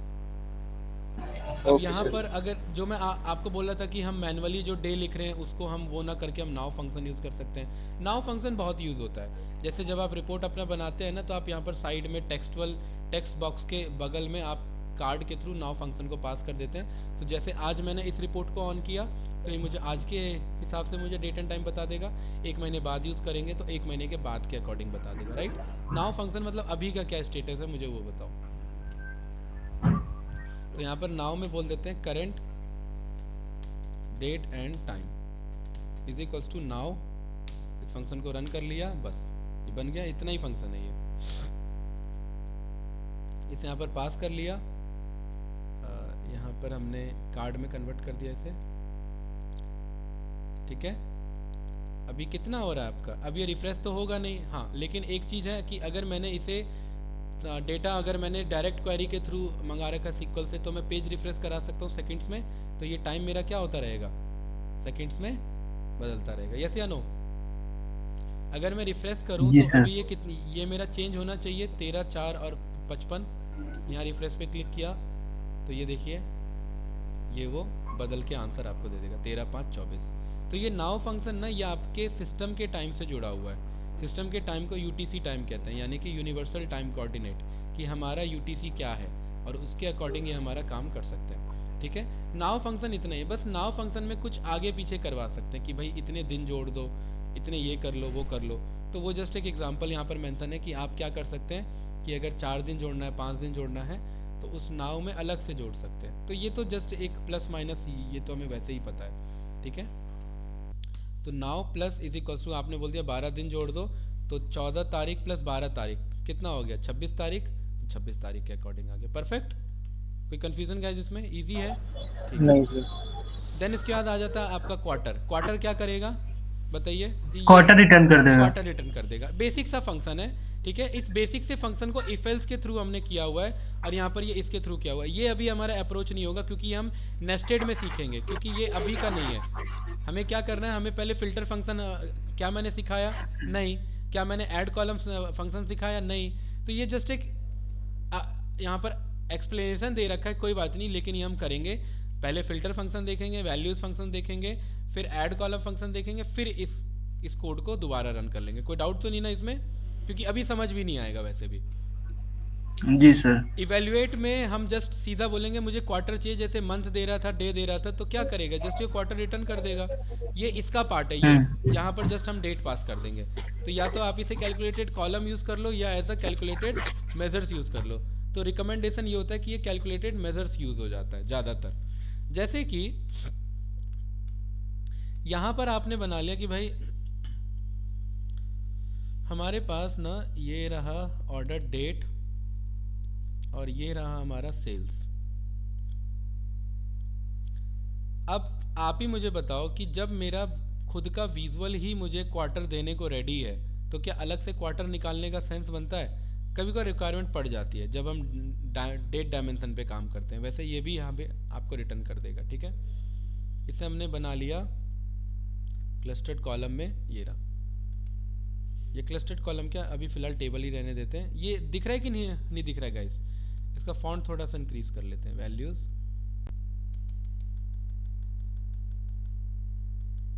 विजुअल है? अब देखिए, ठीक है। और हमने एक अपना डेस्क लिखा और यहाँ पर बोल दिया माय क्वार्टर।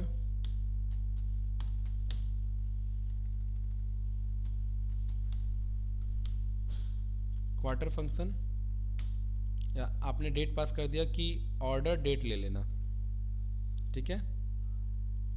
ऑर्डर्स का करंट डेट एंड टाइम नहीं, हमें ऑर्डर डेट लेना है। तो डेट हमने बोल दिया किसका, ऑर्डर डेट का। ऑर्डर डेट हिंट में नहीं आ रहा है ना आपका? एक तो करंट डेट एंड टाइम आ रहा है और एक आपका डेट आ रहा है, आपका डेट पोर्शन आ रहा है। नहीं, ये आपका रिटर्न नहीं कर रहा है। तो पहले हमें ना डेट को मंगाना पड़ेगा, ठीक है। तो मैं एक काम करता हूँ, यहाँ पर मैं डेट वैल्यू फंक्शन को रन करता हूँ। डेट वैल्यू फंक्शन को मैं बोलता हूँ कि ऑर्डर डेट का ऑर्डर डेट। अब भी नहीं उठा रहा है, कोई नहीं, मुझे अलग से बनाना पड़ेगा। इस फंक्शन को भी हटाते हैं। डेट, इसका नाम रख देते हैं date part, date part of order date. और यहाँ पर डेट, अच्छा ये तो बताया था ना मैंने अभी आपको कि ये हमारा पावर क्वेरी के थ्रू होगा, राइट। अगर आप डेट ये रन करोगे तो ये उसके थ्रू शो नहीं करेगा। हाँ, ये तो हमने देखा ही था। तो अगर मुझे नॉर्मली चेक कराना है तो अभी जो मेरे पास ऑलरेडी है मैं वो यूज़ कर लेता हूँ क्वार्टर के बेसिस पे। ये इशू था इसमें, इसको हटाते हैं अभी फ़िलहाल यहाँ से।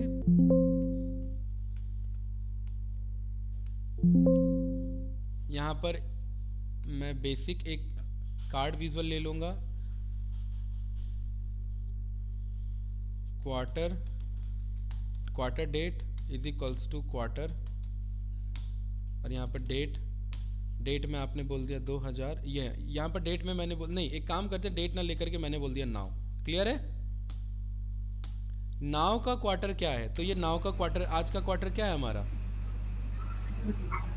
बताओ कौन से क्वार्टर में? आज का अभी फर्स्ट क्वार्टर, लास्ट क्वार्टर में, फर्स्ट या फोर्थ क्वार्टर में से लास्ट में। ये तो चेंज करने का ऑप्शन हमें बताना पड़ेगा ना। ये सिस्टम बाय डिफॉल्ट क्या है हमारा, फर्स्ट क्वार्टर मानता है जनवरी को, और अगर हमें कैलेंडर ऑटो जनरेट करेंगे उसके अकॉर्डिंग हमारा क्वार्टर डेट चेंज होगा। क्लियर? ये जनवरी, वैसे तो इंडियन इसमें फोर्थ क्वार्टर होना चाहिए। ये वो फिनेंशियल डेटा है, आप कंफ्यूज हो रहे हो। फिनेंशियल एनालिसिस क्वार्टर अलग चलता है और जैन फेब मार्च का क्वार्टर अलग चलता है। यस या no?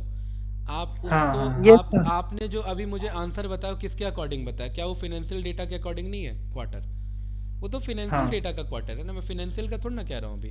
Basic quarter, Jan Feb March पहला क्वार्टर, अप्रैल मई जून दूसरा क्वार्टर, एंड उसी के बेसिस पे, राइट। वो फिनेंशियल डेटा के लिए तो हम पे तो टेबल है ना कैलेंडर ऑटो, उसका यूज करके करवाएंगे। सेकंड आपका सेकंड रिटर्न कर देगा, इजी है, इसमें ज़्यादा कुछ है नहीं। टाइम आपका क्या रिटर्न करेगा? आप टाइम बनवा सकते हो कि यहाँ पर आप क्या कर सकते हो, आप आर पास कर सकते हो, मिनट पास कर सकते हो, एंड सेकंड पास कर सकते हो। ये आपको टाइम बना के दे देगा।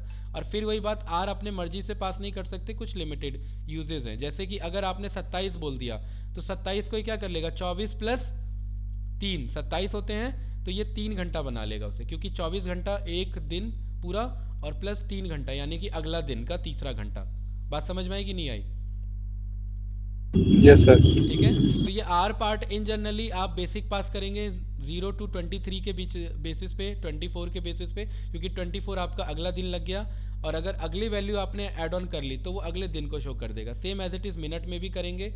ये एक बेसिक वैल्यू है जो आप पास कर सकते हैं रेंज, लेकिन रिकमेंडेड क्या 0 to 59 मिनट्स के बेसिस में, क्योंकि 60 लगते ही कौन सा मिनट लग गया, अगला आर का मिनट लग गया, राइट।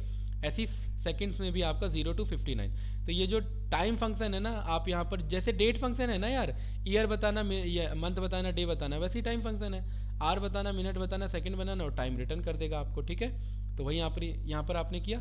ये 12:30 क्या करेगा, 12:30 0 सेकंड, ये 27 क्या करेगा आपका, 24 घंटे में एक दिन आपका पूरा हो जाता है, तो ये अगला दिन लग गया, यानी कि 3 घंटा 0 मिनट 0 सेकंड। क्लियर? यहाँ पर ये हमने रन किया, मेजर्स पे आ गए। इसका यूज़ हम कर सकते हैं कैलकुलेटेड कॉलम में भी, मेजर्स में भी, टेबल में यूज़ नहीं होगा। यहाँ पर हमने टाइम को पास कर दिया और यहाँ पर बोल दिया माई टाइम, ये रन किया, इसको कार्ड विजुअल में यहाँ पर शो कर दिया हमने। तो ये देखिए अगले दिन का मुझे बता दिया। इसमें डेट क्या था हमारा बाय डिफ़ॉल्ट, हमने पढ़ा हुआ ना 1900 यूज़ होता है, ठीक है, तो उसके अकॉर्डिंग हमारा पिक कर लिया उसने। कितना दिन एक्स्ट्रा लगा हमारा, ये बाय डिफ़ॉल्ट डेट हमारा पुराना पिक कर लिया इसने, जो सिस्टम का सबसे ओल्ड डेट है, उसके अकॉर्डिंग 3 घंटा एक्स्ट्रा ऐड किया ना। 27 का अगला क्या होगा, अगला 3 घंटा, राइट, तो वो 3 घंटा रिटर्न कर लिया उसने। क्लियर? तो ये टाइम पार्ट आपको उस टाइम पार्ट को रिटर्न करेगा। और अगर आपको इस जस्ट टाइम पार्ट में से अगर आपको ये डेट पार्ट नहीं लेना, जस्ट टाइम पार्ट लेना है, तो मैनुअली आप बोलेंगे कि भाई फिर उसके बेसिस पे, क्योंकि ये डेट एंड टाइम दोनों को शो कर रहा है। यहाँ पर डेट एंड टाइम भी हमारे पास फंक्शन है। मेजर्स, अगर मैं डेट एंड टाइम यहाँ पर हमारे पास है क्या, डेट डिफ है, डेट्स बिटवीन है हमारे पास। डेट एंड टाइम हमारा उसमें है, पावर क्वेरी में है, इसमें नहीं है हमारा, क्योंकि दोनों ऑलमोस्ट बराबर फंक्शन ही चलते हैं, ठीक है, उसके अंदर हमारा दे रखा है। देन नेक्स्ट हमारा यहाँ पर आ जाता है आपका टाइम वैल्यू। टाइम वैल्यू क्या करेगा, जैसे डेट वैल्यू कर रहा था, डेट वैल्यू क्या कर रहा था, डेट पार्ट रिटर्न कर दे रहा था, वो आपका डेट में कन्वर्ट कर दे रहा था। ऐसी टाइम वैल्यू क्या करेगा, स्ट्रिंग को टाइम में कन्वर्ट कर देगा। जैसे हमारे पास नाउ फंक्शन है, वैसे ही हमारे पास एक और फंक्शन है, क्या है वो, टुडे फंक्शन। टुडे भी हमारा करेंट डेट एंड डेट देगा, ठीक है। लेकिन इस चीज़ को समझना कि टुडे में हम टुडे यूज़ करें या नाउ यूज़ करें, बताइए हमारे लिए यूजफुल क्या होगा, नाउ या टुडे? सर टुडे मतलब दिन का ना, नाउ का मतलब टाइम सेकंड सब एकदम नाउ का मतलब अभी। तो टुडे क्या करेगा ना, वो जस्ट एक दिन की बात बताएगा और ये अपग्रेड नहीं होगा, ये पूरा एक दिन का होगा, इसमें टाइम वाइन नहीं अपग्रेड होगा आपका, ठीक है। तो यहाँ पर हमने मेजर्स पे गए और यहाँ पर माई टुडे,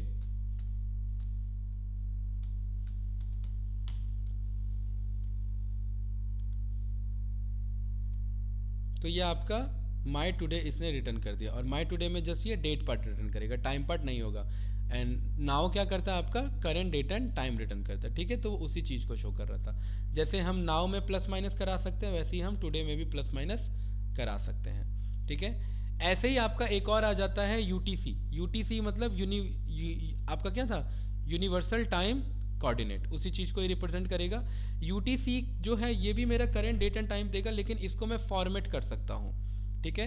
वो हम फॉर्मेट फंक्शन के थ्रू देखेंगे। हम पे एक फॉर्मेट फंक्शन भी है जो स्ट्रिंग को फॉर्मेट, जब हम टेक्सचुअल पार्ट पढ़ेंगे ना, वो टेक्सचुअल के थ्रू हम इसे कंट्रोल कर सकते हैं। तो यूटीसी को जस्ट मैंने यूटीसी पास कर दिया इधर, न्यू मेजर्स, और यहाँ पर यूटीसी नाम का ही फंक्शन बना लिया।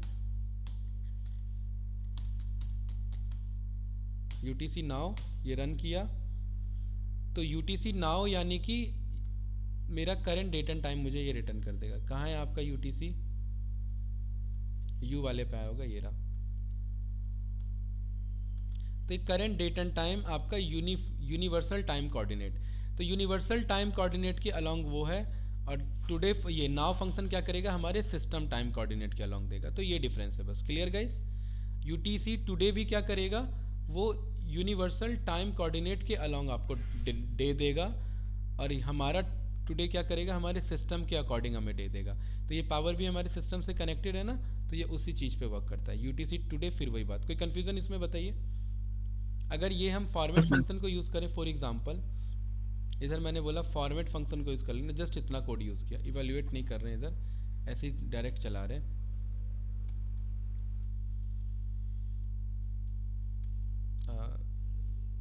यहाँ पर यूटीसी टुडे, अच्छा यूटीसी नाउ है, यूटीसी नाउ, यूटीसी नाउ,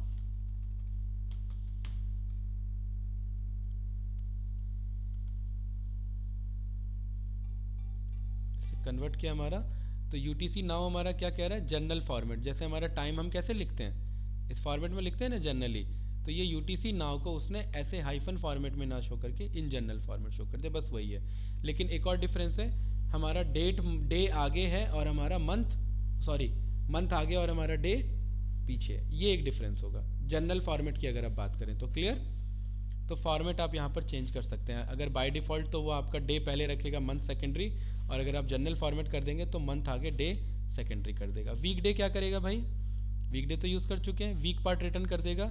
आप डेट पास करेंगे और यहाँ पर आप बोल सकते हैं, अब देखिए 1 को क्या रिप्रेजेंट करता है? संडे। 1 इसके लिए क्या है? पावर BI के लिए क्या है? 1 संडे। तो आप बोल सकते हैं कि संडे से स्टार्ट करो, मंडे से स्टार्ट करो, ट्यूसडे से स्टार्ट करो, वेडनेसडे से, थर्सडे से, या फिर ये शो कर रहा है कि वीकडे का जो आंसर आएगा वो जो 1 है वो 1 संडे को रिप्रेजेंट करेगा। तो ये इन जनरली हम कैलकुलेटेड कॉलम में यूज़ कर लेते हैं। तो माई डेट पे क्लिक किया, यहाँ पर हमारा वीकडे को हम यहाँ पर यूज़ करेंगे, ये था ना हमारा माई डे। तो यहाँ पर ये 1 हमारा क्या रिप्रेजेंट कर रहा है बताइए? संडे। संडे को, तो ये उसी चीज़ को रिप्रेजेंट कर रहा है। ठीक है, हमने देख लिया था। तो यहाँ पर ये संडे को रिप्रेजेंट करेगा। अगर आप रिटर्न टाइप 2 कर देंगे तो ये हमारा क्या बन जाएगा? मंडे बन जाएगा 1, और संडे बन जाएगा हमारा मतलब उससे पहला। ठीक है, संडे बन जाएगा हमारा 7वां। और रिटर्न टाइप 3 कर देंगे तो हमारा मंडे क्या बन जाएगा? 0, एंड संडे बन जाएगा 6। तो ये 3 चीज़ें ध्यान रखना है इसमें। बाय डिफ़ॉल्ट जो है वही ठीक है, अगर आपको मैनुअली चेंज करना है तो आप बोल सकते हैं 1 2 3 इसके कॉरेस्पॉन्डिंग आप चेंज कर दो। ठीक है, वीक नम क्या करेगा गाइस? आपका वीक का नंबर रिटर्न करेगा कि हम वीक के कौन से नंबर में, एक वीक में एक ईयर में कितने वीक होते हैं आपके? ये तो हमने पावर क्वेरी में भी पढ़ा था, 52 वीक्स होते हैं शायद। 52 वीक्स होते हैं। तो ये वीक नम आपको वही चीज़ रिप्रेजेंट करेगा। यहाँ पर वीक नम पे आ जाते हैं और न्यू कॉलम पे क्लिक कर लेते हैं।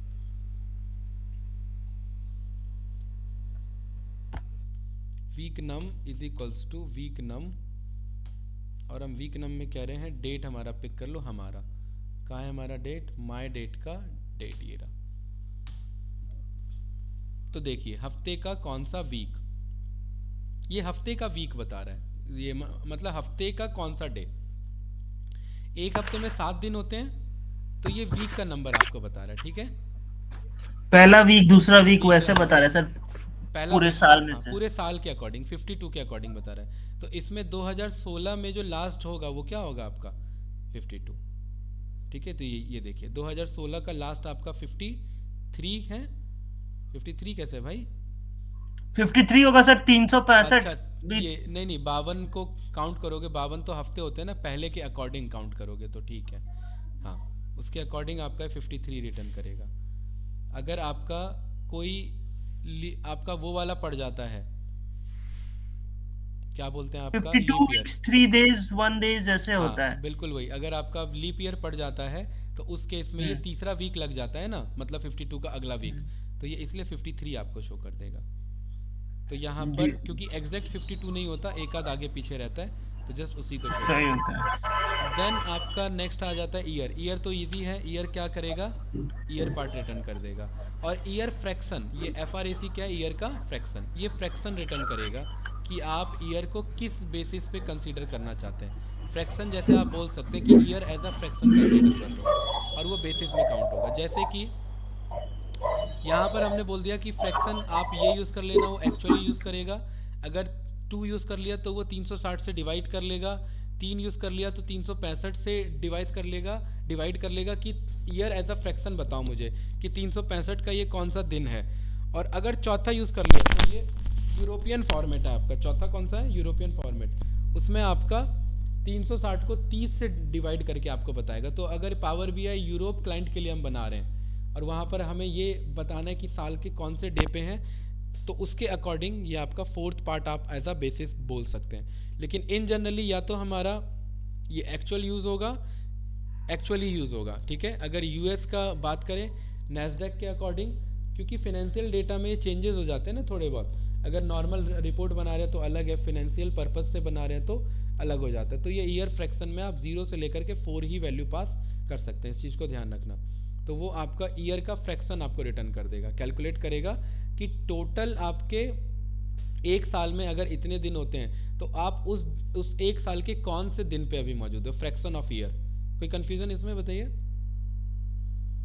No sir. ठीक है, नहीं क्लियर सर। फ्रैक्शन वो रिटर्न कर देगा। देन आपके आ जाते हैं फिल्टर फंक्शंस। फिल्टर फंक्शंस यहाँ पर अभी हमने नहीं लिखे हुए हैं, ठीक है, मैं कुछ आपको एक्सप्लेन कर देता हूँ फिल्टर फंक्शंस हमारे क्या क्या हैं। एक्सेल शीट में तो हमारे हैं, डॉक्यूमेंटेशन अभी उसका रेडी नहीं किया है, तो मैं फिल्टर फंक्शंस बता देता हूँ और यहाँ पर उससे कंटिन्यू करते हैं। कहाँ है हमारी फाइल? फाइल एक्सप्लोरर में थी, डी ड्राइव।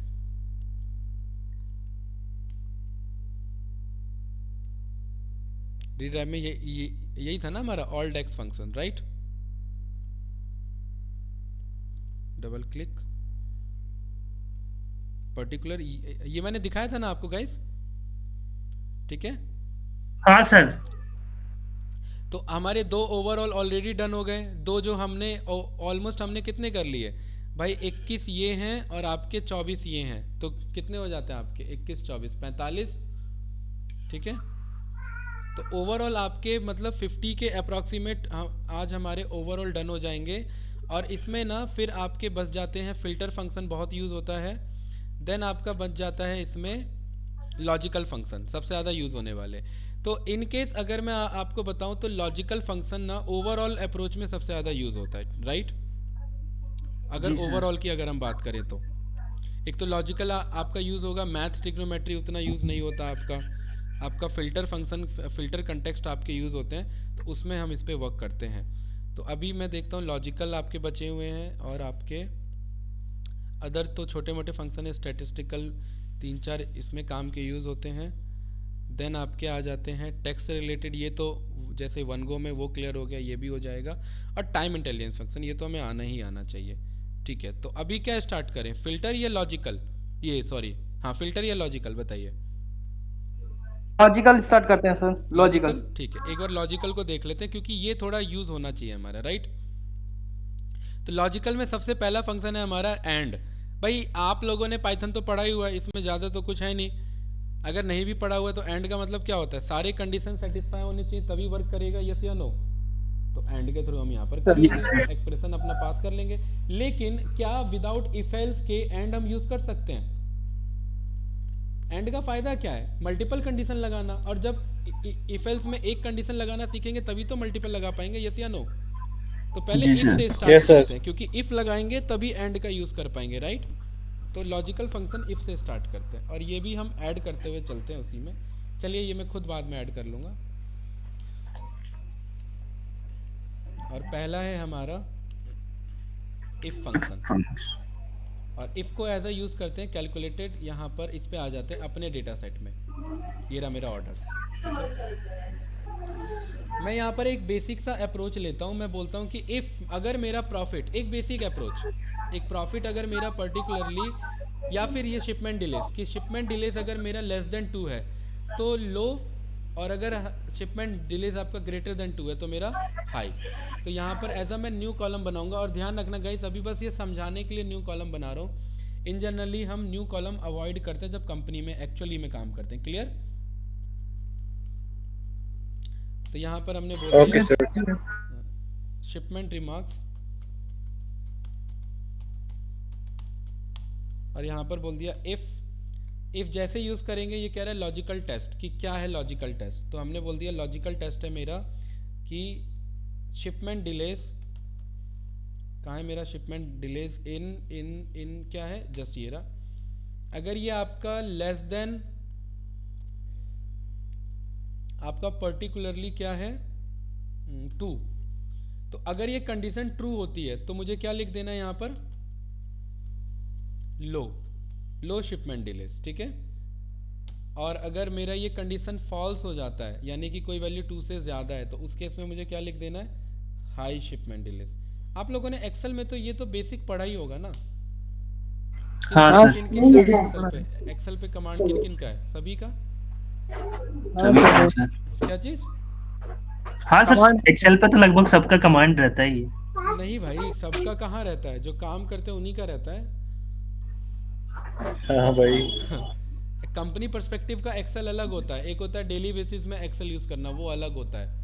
ये ज्यादातर लॉजिकल फंक्शन या बाकी फंक्शंस कंपनी बहुत डिफरेंस होता है कंपनी में काम करने में और बाहर काम करने में, वो बहुत अंतर हो जाता है। बहुत डिफरेंस होता होता है। बिल्कुल, तो ये हमारा नॉर्मली इफ एल्स हमारा ये यहाँ पर देखिए भाई सभी हाई है क्या, ऐसा कैसे? अच्छा हमने लेस देन 2 ले लिया, हमें लेस देन 3 ले लेते हैं क्योंकि 2 तो हमारा 2 से भी कम हो गया, मैं लेस देन 3 ले लेता हूँ, तो 2 वाले हमारे आ जाएंगे कुछ आंसर। ठीक है, कहीं पे 2 है हमारा, देखिए ये रहा 2, तो यहाँ लो है ना हमारा, लो हमारा रिटर्न कर देगा। ठीक है, तो अभी जस्ट ये एक मेरा बेसिक है, इसी में हम नेस्टेड भी बना सकते हैं। अब पहले एंड देख लेते हैं कि एंड के बेसिस पे हम कैसे काम कर सकते हैं, क्योंकि पहला फंक्शन एंड ही है हमारा।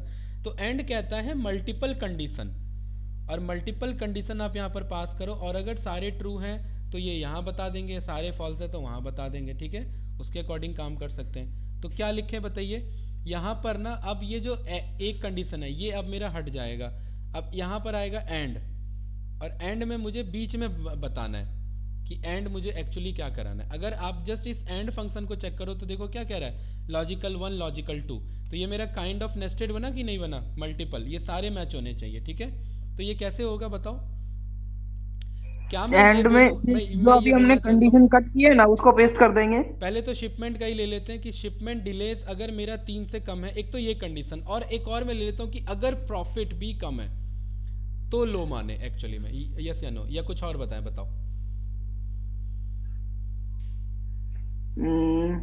अगर ग्रेटर देन ये रहता है, मतलब बिटवीन ले लेते हैं ना सर, इसके बीच नहीं में नहीं, जैसे बिटवीन तो 3 अलग हो से। जाएगा, अभी बिटवीन अप्रोच नहीं, वो फिर एक अलग स्टेटमेंट है। अभी ठीक है इसी सर, है फिर ना, हाँ इसी एंड पे जस्ट एक मीडियम भी ले लेते हैं फिर। वो फिर अलग अप्रोच है। यहाँ पर एक काम करते हैं, जस्ट मैं अभी बेसिक रख रहा हूँ, यहाँ पर मैंने बोल दिया कि एक और दूसरा कॉलम ले लो ना, क्या है दूसरा कॉलम, प्रॉफिट ले लो, कि प्रॉफिट। प्रॉफिट भी अगर पर्टिकुलरली लेस देन समथिंग कुछ वैल्यू है, यानी कि आपने प्रॉफिट का वैल्यू ले लिया समथिंग, मान लेते हैं 200, कि 200 से कम वैल्यू है और उसे शिपमेंट डिले भी 3 दिन से कम ले रहा है, तो वो आपके लिए लो है दोनों एंगल में। ठीक है, और एक आपका दूसरा हाई है और वो भी हाई है, तो वो आपके लिए परफेक्ट है। ठीक है, इसे रन करते हैं, तो अब देखिए वैल्यूज़ कुछ चेंज हो जाएंगे, कहीं ना कुछ वैल्यूज़ आपके चेंज हो जाएंगे, जैसे वो 2 वाले पे आते हैं, तो ये आपका ये दोनों 200 से सही कम बात कैसे है। हो रहा है। ठीक है, और कहीं देखते हैं, जैसे ये 5 है, ये 5 मेरे डेटा के अकॉर्डिंग हाई होना चाहिए, है ना, हाँ जी सर। ये मेरे डेटा के अकॉर्डिंग हाई होना चाहिए, लेकिन यहाँ पर अगर आप चेक करोगे ये प्रॉफिट लो है, तो ये डेटा के अकॉर्डिंग ये हाई क्यों दे रहा है, बताओ भाई। क्योंकि कोई एक कंडीशन फुल बिल्कुल, एक हो गया कंडीशन इसमें से। फॉल्स है ना हमारा, हाई क्यों आया हमारा, क्योंकि ट्रू कंडीशन 5 फॉल्स हो गया ना हमारा। ट्रू कंडीशन क्या था कि ये भी 200 से कम होना चाहिए और ये भी 3 से कम होना चाहिए, तभी लो तब होगा। लो आएगा। तो ये तो एक कंडीशन गलत हो गया ना, तो ये हाई हमारा हो गया शिपमेंट डिलेस के चक्कर में। ठीक है, तो इस तरीके से एंड आप वर्क कर सकते हैं, एंड में हम मल्टीपल कंडीशन पास कर सकते हैं। अभी तो जस्ट हमने 2 देखा, यहाँ पर ये 2 कंडीशन देखा ना, इसी एंड में हमारा क्या हो सकता है, मल्टीपल भी पास हो सकता है। कोई कंफ्यूजन? अब ये तो चलिए एज अ, ये था मेरा क्या, एज अ मेरा कैलकुलेटेड कॉलम था, इसी चीज़ को मैं यहाँ पर कंट्रोल C कर लेता हूँ और इसे रहने देते हैं ऐसे ही, और यहाँ पर आ जाते हैं, और यही देखिए यही काम डेक्स के थ्रू कितना अच्छे से होता है, और फालतू में कॉलम भी ऐड नहीं होगा, और हमारा बहुत टाइम, स्पेस और पैसा तीनों बचेगा। तो मैं यहाँ पर सेम ये एक हम अपना ये ले लेते हैं टेबल, एंड टेबल में हमने ये पास कर लिया शिपमेंट डेट, और शिपमेंट डेट को हमने यहाँ पर बोल दिया एक नॉर्मल डेट ले लो, ऐसे हायरार्की मत लो, और दूसरा हमने बोल दिया प्रॉफिट। यही 2 डेटा है ना भाई हमारे पास डेक्स में, यस या नो? Yes sir. इससे हम यहाँ पर वैल्यूज थोड़ा इंक्रीज कर लेते हैं। अब मैं चाह रहा हूँ वो जो मेरा डेटा जो एनालिसिस था एज अ मेजर्स वो बगल में आ जाए, वो कैलकुलेटेड कॉलम में स्टोर करके रखने से कोई फ़ायदा नहीं है। तो यहाँ न्यू मेजर्स पे आ जाते हैं, shipment remarks is equals to, ये हमारा था, और यहाँ पर क्या गड़बड़ आ रहा है ये, अच्छा अब ये शिपमेंट डिले जरा देखते हैं कि इससे क्या इशू है। ये हमारा किसके अंदर बन रहा है, पहले तो ये चेक करो बन किसके अंदर है, ऑर्डर के अंदर ही बन रहा है। चलो इसे दोबारा लिख लेते हैं, इफ यहाँ पर एंड, इफ यहाँ पर हमारा एंड ऑपरेटर, एंड में हमारा पहला कंडीशन क्या है आपका shipment date, sorry shipment date, हाँ शिपमेंट डेट, और शिपमेंट डेट हमारा यहाँ पर पिक नहीं कर रहा है।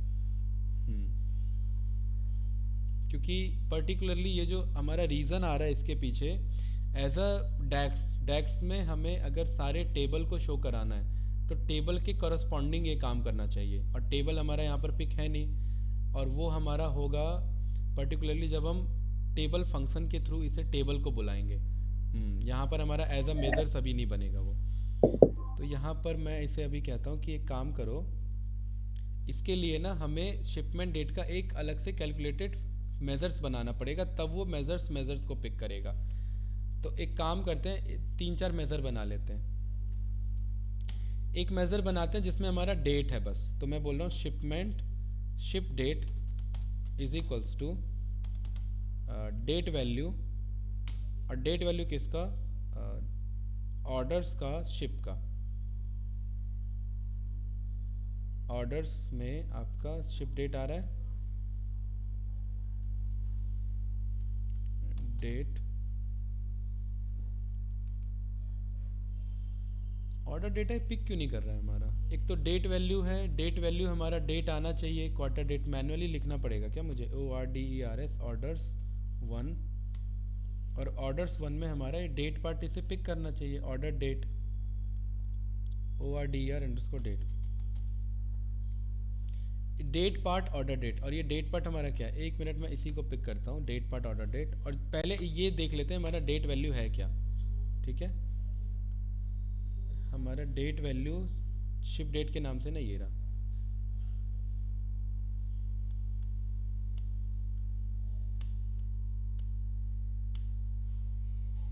शिप डेट हमारा है। यहाँ पर आंसर नहीं आया ना हमारा,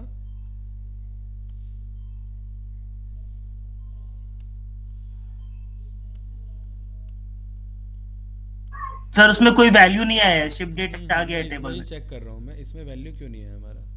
यहाँ पर मैंने ऐसे पास किया, कार्ड में पास किया, ब्लैंक आ रहा है। ब्लैंक क्यों आ रहा है भाई, क्या हमारा ऑर्डर डेट ब्लैंक है। वो ऑर्डर डेट हमारा,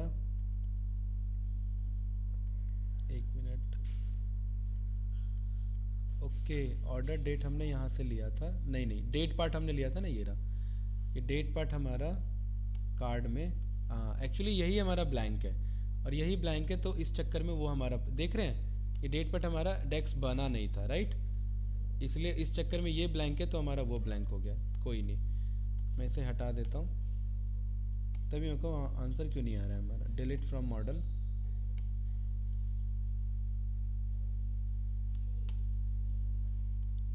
देख लेते हैं हमने कहाँ पर बना रखा है, करेंट डेट एंड टाइम। ये तो करेंट डेट का है, ऑर्डर डेट का ये रहा, ये तो हमारा ये है। ठीक है, शिप डेट हटा लेते हैं, ये भी अभी गलत है फॉर्मूला। शिपमेंट डिलेज ये हमारा कैलकुलेटेड कॉलम है, शिपमेंट रिमार्क कॉलम है। ठीक है, न्यू मेजर्स पे गए, यहाँ पर डेट पार्ट पे आए आप, date value and date text, ORDER order date. और ऑर्डर में आपका नहीं, एक्चुअली ना ये यहाँ पर आपका पिक नहीं करेगा, ये आपको जो डेट पार्ट आपको पिक कराना है ना, वो वही प्रॉब्लम आ रहा है। या तो पावर क्वेरी के थ्रू आपका होगा, या फिर आपका वो होगा कैलकुलेटेड कॉलम के थ्रू। तो कैलकुलेटेड कॉलम में हम वो बनाएंगे, और इफ एल्स अगर मैं रन कर रहा हूँ तो वो एक रिमार्क हो जाएगा कैलकुलेटेड कॉलम। लेकिन अगर मुझे एज अ डेक्स रन करना है तो डेक्स भी मेरा पोर्शन होना चाहिए, और ये काम होगा फिर आपका इवैल्यूएट के थ्रू। वो मल्टीपल हमें डेक्स रन करना पड़ेगा, हमें इवैल्यूएट के थ्रू कोड लिखना पड़ेगा। यहाँ पर जैसे एक इवैल्यूएट के थ्रू कोड था ना हमारा, यहाँ पर कहीं पे ये वाला, ये नहीं ये वाला राइट, ये इवैल्यूएट के थ्रू मुझे इफ एल्स यहाँ पे रन कराना पड़ेगा, ये नेस्टेड डेक्स फंक्शन रन करना पड़ेगा। ठीक है, इसे देखेंगे एक बार, इसे हम नेक्स्ट टॉपिक के लिए रखते हैं। अभी हमने क्या देखा कि हम कैलकुलेटेड कॉलम के थ्रू बना पाएंगे, क्योंकि डायरेक्टली ना इसमें इशू पता है क्या आ रहा है, इशू ये आ रहा है जैसे अगर आप न्यू मेजर्स बना रहे हैं, और न्यू मेजर्स में जब तक क्योंकि आपको वो अलाउ नहीं करेगा पिक करना, तो आप पिक तो कर नहीं सकते, यस या नो। शिपमेंट रिमार्क्स अगर मैंने बनाया REMARKS, और यहाँ पर मैं इफ़ यूज़ कर रहा हूँ, तो इफ़ में मुझे लॉजिकल टेस्ट दे रहा है। यहाँ पर लॉजिकल टेस्ट में मैं जब तक मैं यहाँ पर ऑर्डर्स का शिपमेंट ही नहीं पिक कर सकता तो मैं मैनुअली थोड़ा ना राइट करूँगा, राइट। वो डेटा का पार्ट भी तो होना चाहिए मेरा, तो वो डेटा का पार्ट यहाँ पर मेरा है नहीं, तो उसके लिए मुझे नेक्स्टेड डेक्स फंक्शन के थ्रू ही वो करवाना पड़ेगा, तभी हो पाएगा। तो यहाँ पर अगर वो आप डेटा नहीं पिक कर पाओगे तो यहाँ पर वो रन नहीं कर पाएगा, और रन नहीं कर पाएगा तो ये डेक्स मेजर काम कर नहीं करेगा फिर, यस या नो, ये एक इशू है इसमें। तो अभी फ़िलहाल हम इसे यूज़ कर लेते हैं एज अ कैलकुलेटेड कॉलम के बेसिस पे, लेकिन इन जनरली कैलकुलेटेड कॉलम में ये अप्रोच यूज़ बेसिक तरीके से तो होता है, लेकिन जब आप फाइनली कंपनी में रिपोर्ट बनाते हैं तो कैलकुलेटेड कॉलम का अप्रोच यूज़ नहीं होता। रीज़न क्योंकि ये साइज़ ले लेगा। अब क्योंकि अगर ये आपका यहाँ पर बना हुआ है तो आप यहाँ पर शिपमेंट रिमार्क्स हमने बना लिया है ना, तो इसका मैं यहाँ पर विजुअल प्लॉट कर सकता हूँ। एट द एंड डेक्स हम क्यों बना रहे हैं भाई? एट द एंड हम डेक्स इसलिए बना रहे हैं ताकि हम फर्दर एनालिसिस कर सके। तो ये जो शिपमेंट डिलेज रिमार्क है, इसे अगर यहाँ पर आप प्लॉट करेंगे, और प्लॉट में आपने बोल दिया कि आप इसे क्या कर लो, काउंट कर लो। यहाँ पर एक मिनट, शिपमेंट हमारा हाई है और लो है, और हाई और लो मैं यहाँ पर करवा लेता हूँ on the basis of sales,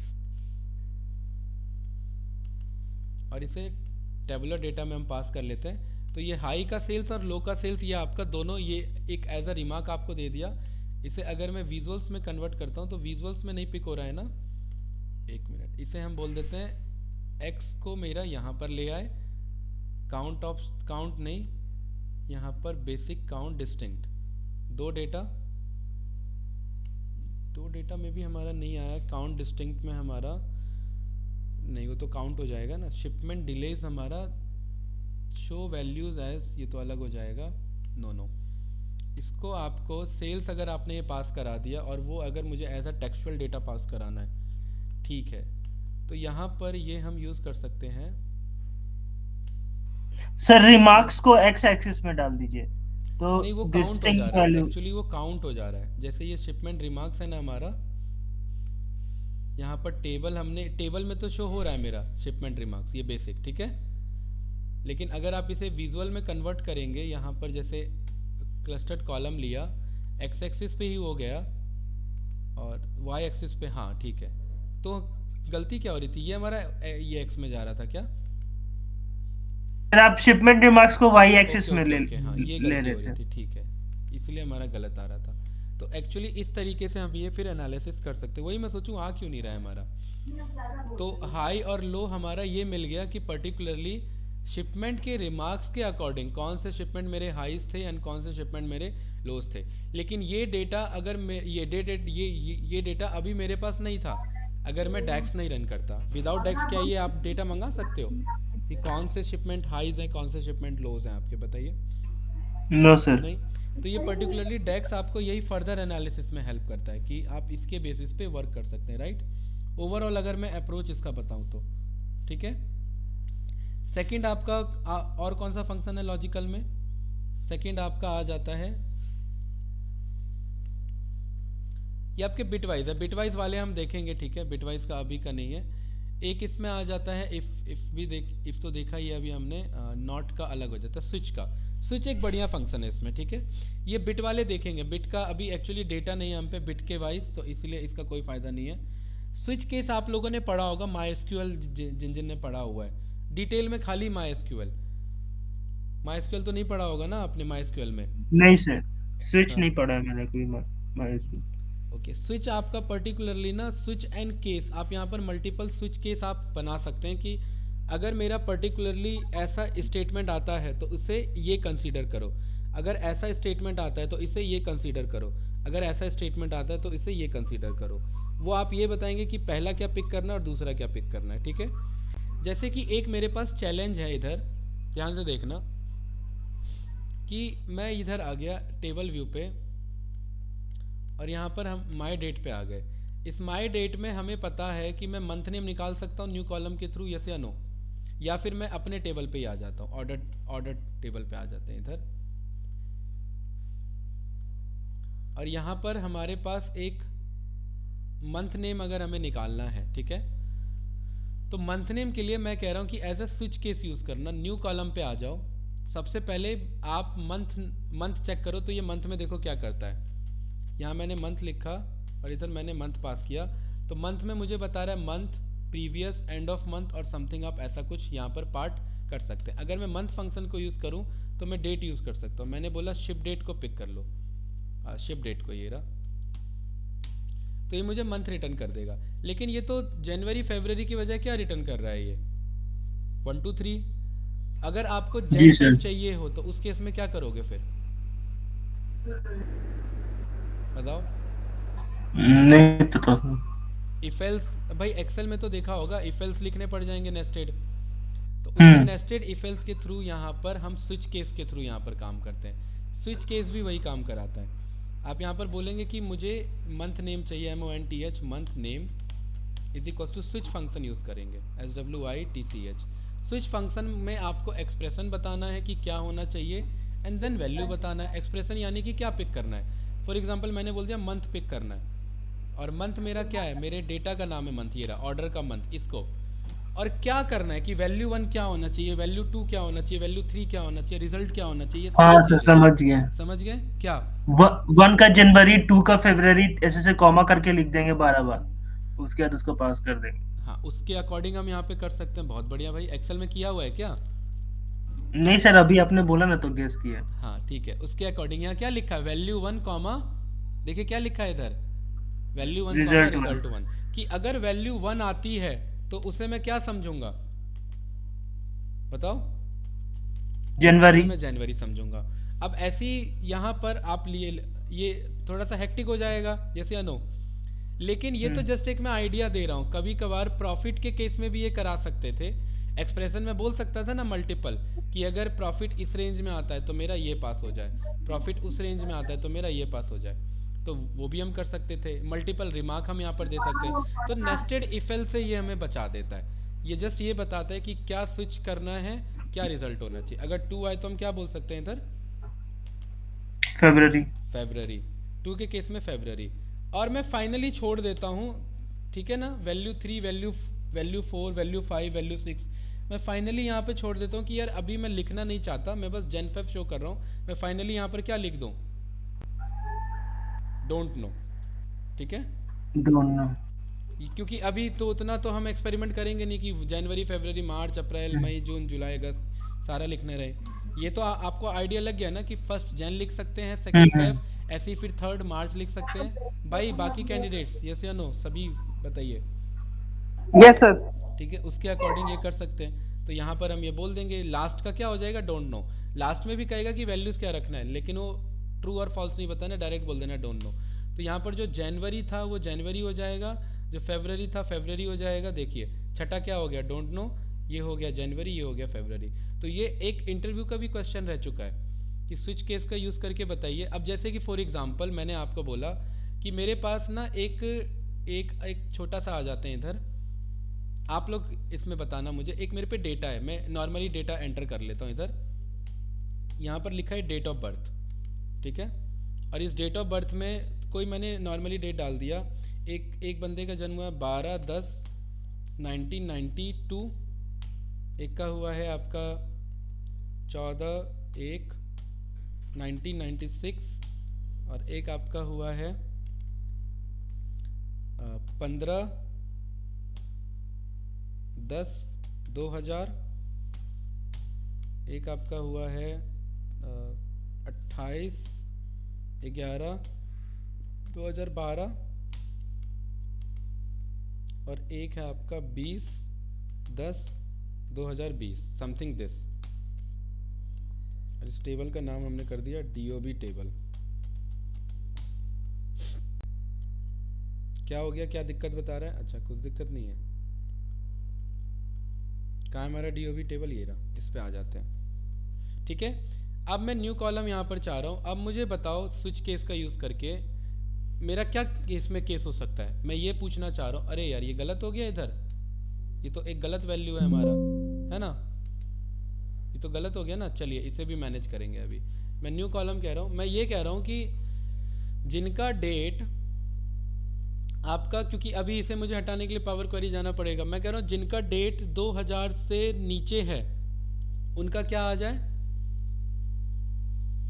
आपका उनका आ जाए एल्डर, ठीक है।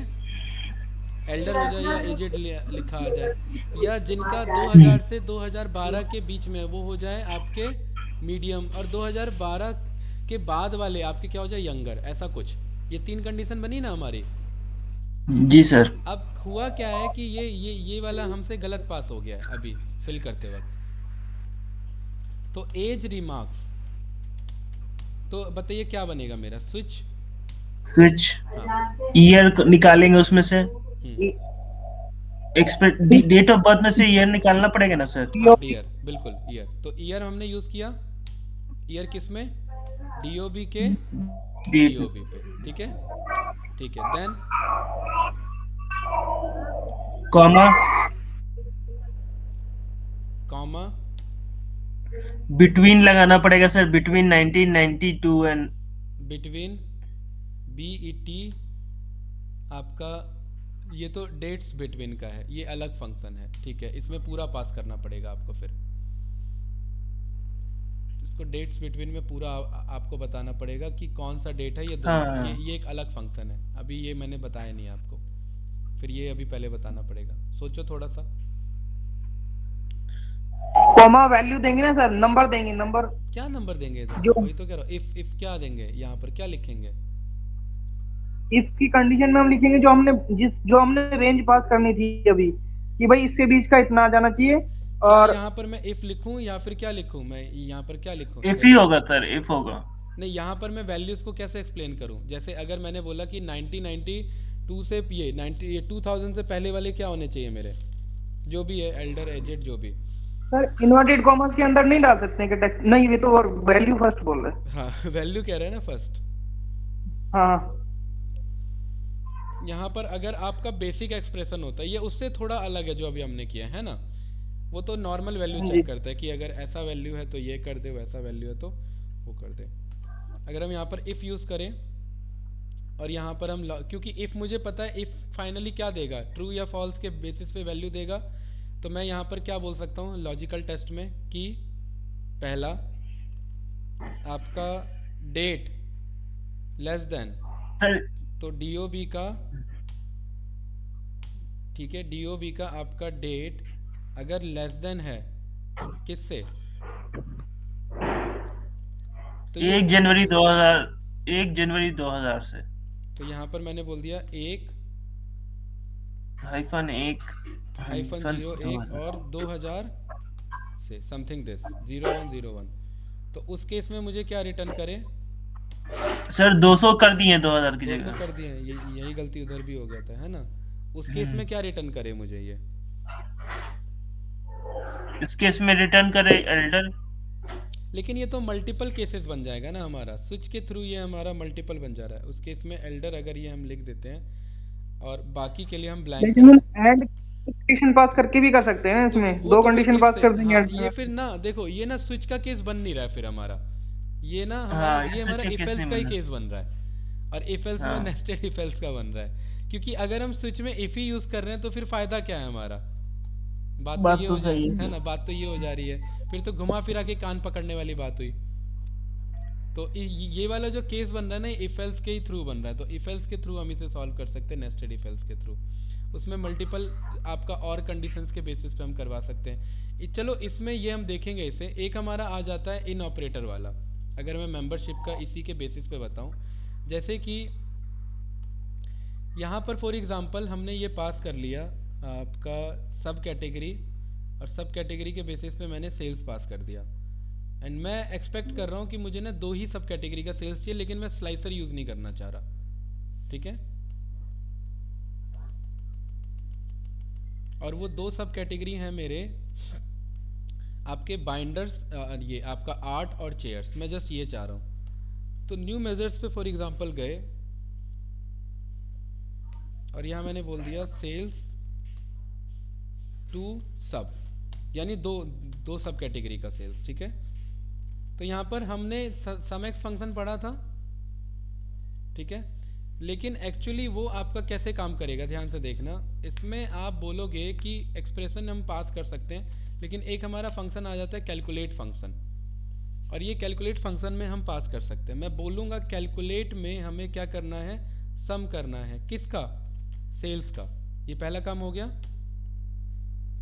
और फिल्टर में मुझे बताना पड़ेगा क्या कि सब कैटेगरी, ऑर्डर का सब कैटेगरी मेरा इज इक्वल्स टू, अगर मुझे एक चाहिए तो एक, अगर मैंने बोल दिया 8, तो ये जस्ट ना 8 का ही सम चेक करेगा। जैसे सेल्स मैंने अभी यहाँ 2 लिखा हुआ, लेकिन अगर मैं एक ही पास करूं तो देखिए मेरा 8 का सेल आ रहा है, देख रहे हैं?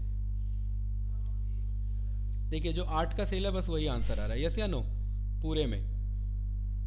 कोई डाउट? यस अगर आप 2 नहीं इसमें सर। पास कर देते तो 2 के लिए यहाँ पर क्या होता है, कहाँ गया हमारा, ये रहा। अगर 2 के लिए आपको वही वर्क करना है तो ये इन ऑपरेटर के थ्रू हो जाएगा। तो यहाँ पर ये इज इक्वल्स टू हटा के इन, और इन के बगल में हम करली ब्रेसेस में बताएंगे। ये भी जूम आउट हो जाता है, ध्यान रखना, ठीक है? इतना ठीक है? और इनके बगल में हमने बोल दिया कि पहला क्या हो हमारा 8, एंड दूसरा हो हमारा, दिख नहीं रहा है ना, कोई नहीं, हम लिख देते हैं चेयर्स, ठीक है? ये रहा, बाहर चले गया सर, कोटेशंस के बाहर चला गया। हाँ ठीक है, ये रहा चेयर्स, परफेक्ट। अब रन करेंगे तो जस्ट 2 का डेटा दिखाएगा और बाकी का छोड़ देगा। और क्योंकि ना हम सम करवा रहे थे, ध्यान देखना, हम सब करवा रहे थे, तो ये दोनों का सम आया है। इसे समझ पा रहे हो? ये 355 क्यों है? ये 328 प्लस 27 है, ये मिल के आपका क्या बना 355। तो ये दोनों का सेल्स आपका शो कर रहा है, क्लियर? अगर मैं इंडिविजुअली चाहता हूँ तो ये फिल्टर अप्रोच के थ्रू मैं करवा सकता हूँ, तो वो हम देखेंगे फिल्टर अप्रोच के थ्रू हम कैसे कर सकते हैं। उसमें हमें फिल्टर अलग से फिल्टर फंक्शन पास करना पड़ेगा, उसके थ्रू हो जाएगा। तो अगर मैं यहाँ पर अब यही काम अगर मैं स्लाइसर से करवाता तो यही काम, कहाँ है हमारा स्लाइसर, ये रहा। स्लाइसर में आप बोल सकते थे कि सब कैटेगरी ले लो, और एक हमने क्या लिया था आर्ट्स, और दूसरा क्या लिया था हमने, कॉपियर्स या चेयर्स? चेयर्स। दोनों का सम इतना ही आ रहा था ना, 355,567, तो ये दोनों बराबर शो कर रहा है हमारा। अगर आप इसे लेवल्स कर दोगे तो ये वाला नहीं बदलेगा, ये वाला बदल जाएगा, क्योंकि ये हमारा डेक्स के थ्रू है, ठीक है? तो डेक्स पे हमारा फिल्टर कंटेक्स्ट जो है वो उस तरीके से, अगर हम स्लाइसर के थ्रू कर रहे हैं तो वर्क नहीं करेगा, क्योंकि जो डेक्स पास हो रखा है वो हमारा रहेगा ही रहेगा, क्लियर? अगर ये हटा लोगे, जैसे यहाँ पर जस्ट मैंने एक ही रखा अप्लाइंसेस, तो भी आपको सम ही रिप्रेजेंट करेगा, क्योंकि फंक्शन हमारा वैसा कहने को मजबूर कर रहा है उसे, क्लियर? तो ये सब हम ना हाँ देखेंगे, थोड़ा सा डिटेलिंग में देखेंगे और कैसे कर सकते हैं, और लॉजिकल फंक्शन पे वर्क करेंगे इफ एल्स में नेस्टेड वाले पे, ठीक है? Okay sir. तो दो हमारे तो ओवरऑल डन हो गए हैं। हम नेक्स्ट हम अपना ये फाइल में भेज देता हूँ आज आपको। इसके आगे कंटिन्यू हम करेंगे आपका किसका, लॉजिकल का और ये फिल्टर फंक्शन का, क्योंकि ये दोनों ज़्यादा इंपॉर्टेंट है, ठीक है? जी सर। बाकी डेक्स का प्रैक्टिस करो, आप लोग मिलते हैं फिर।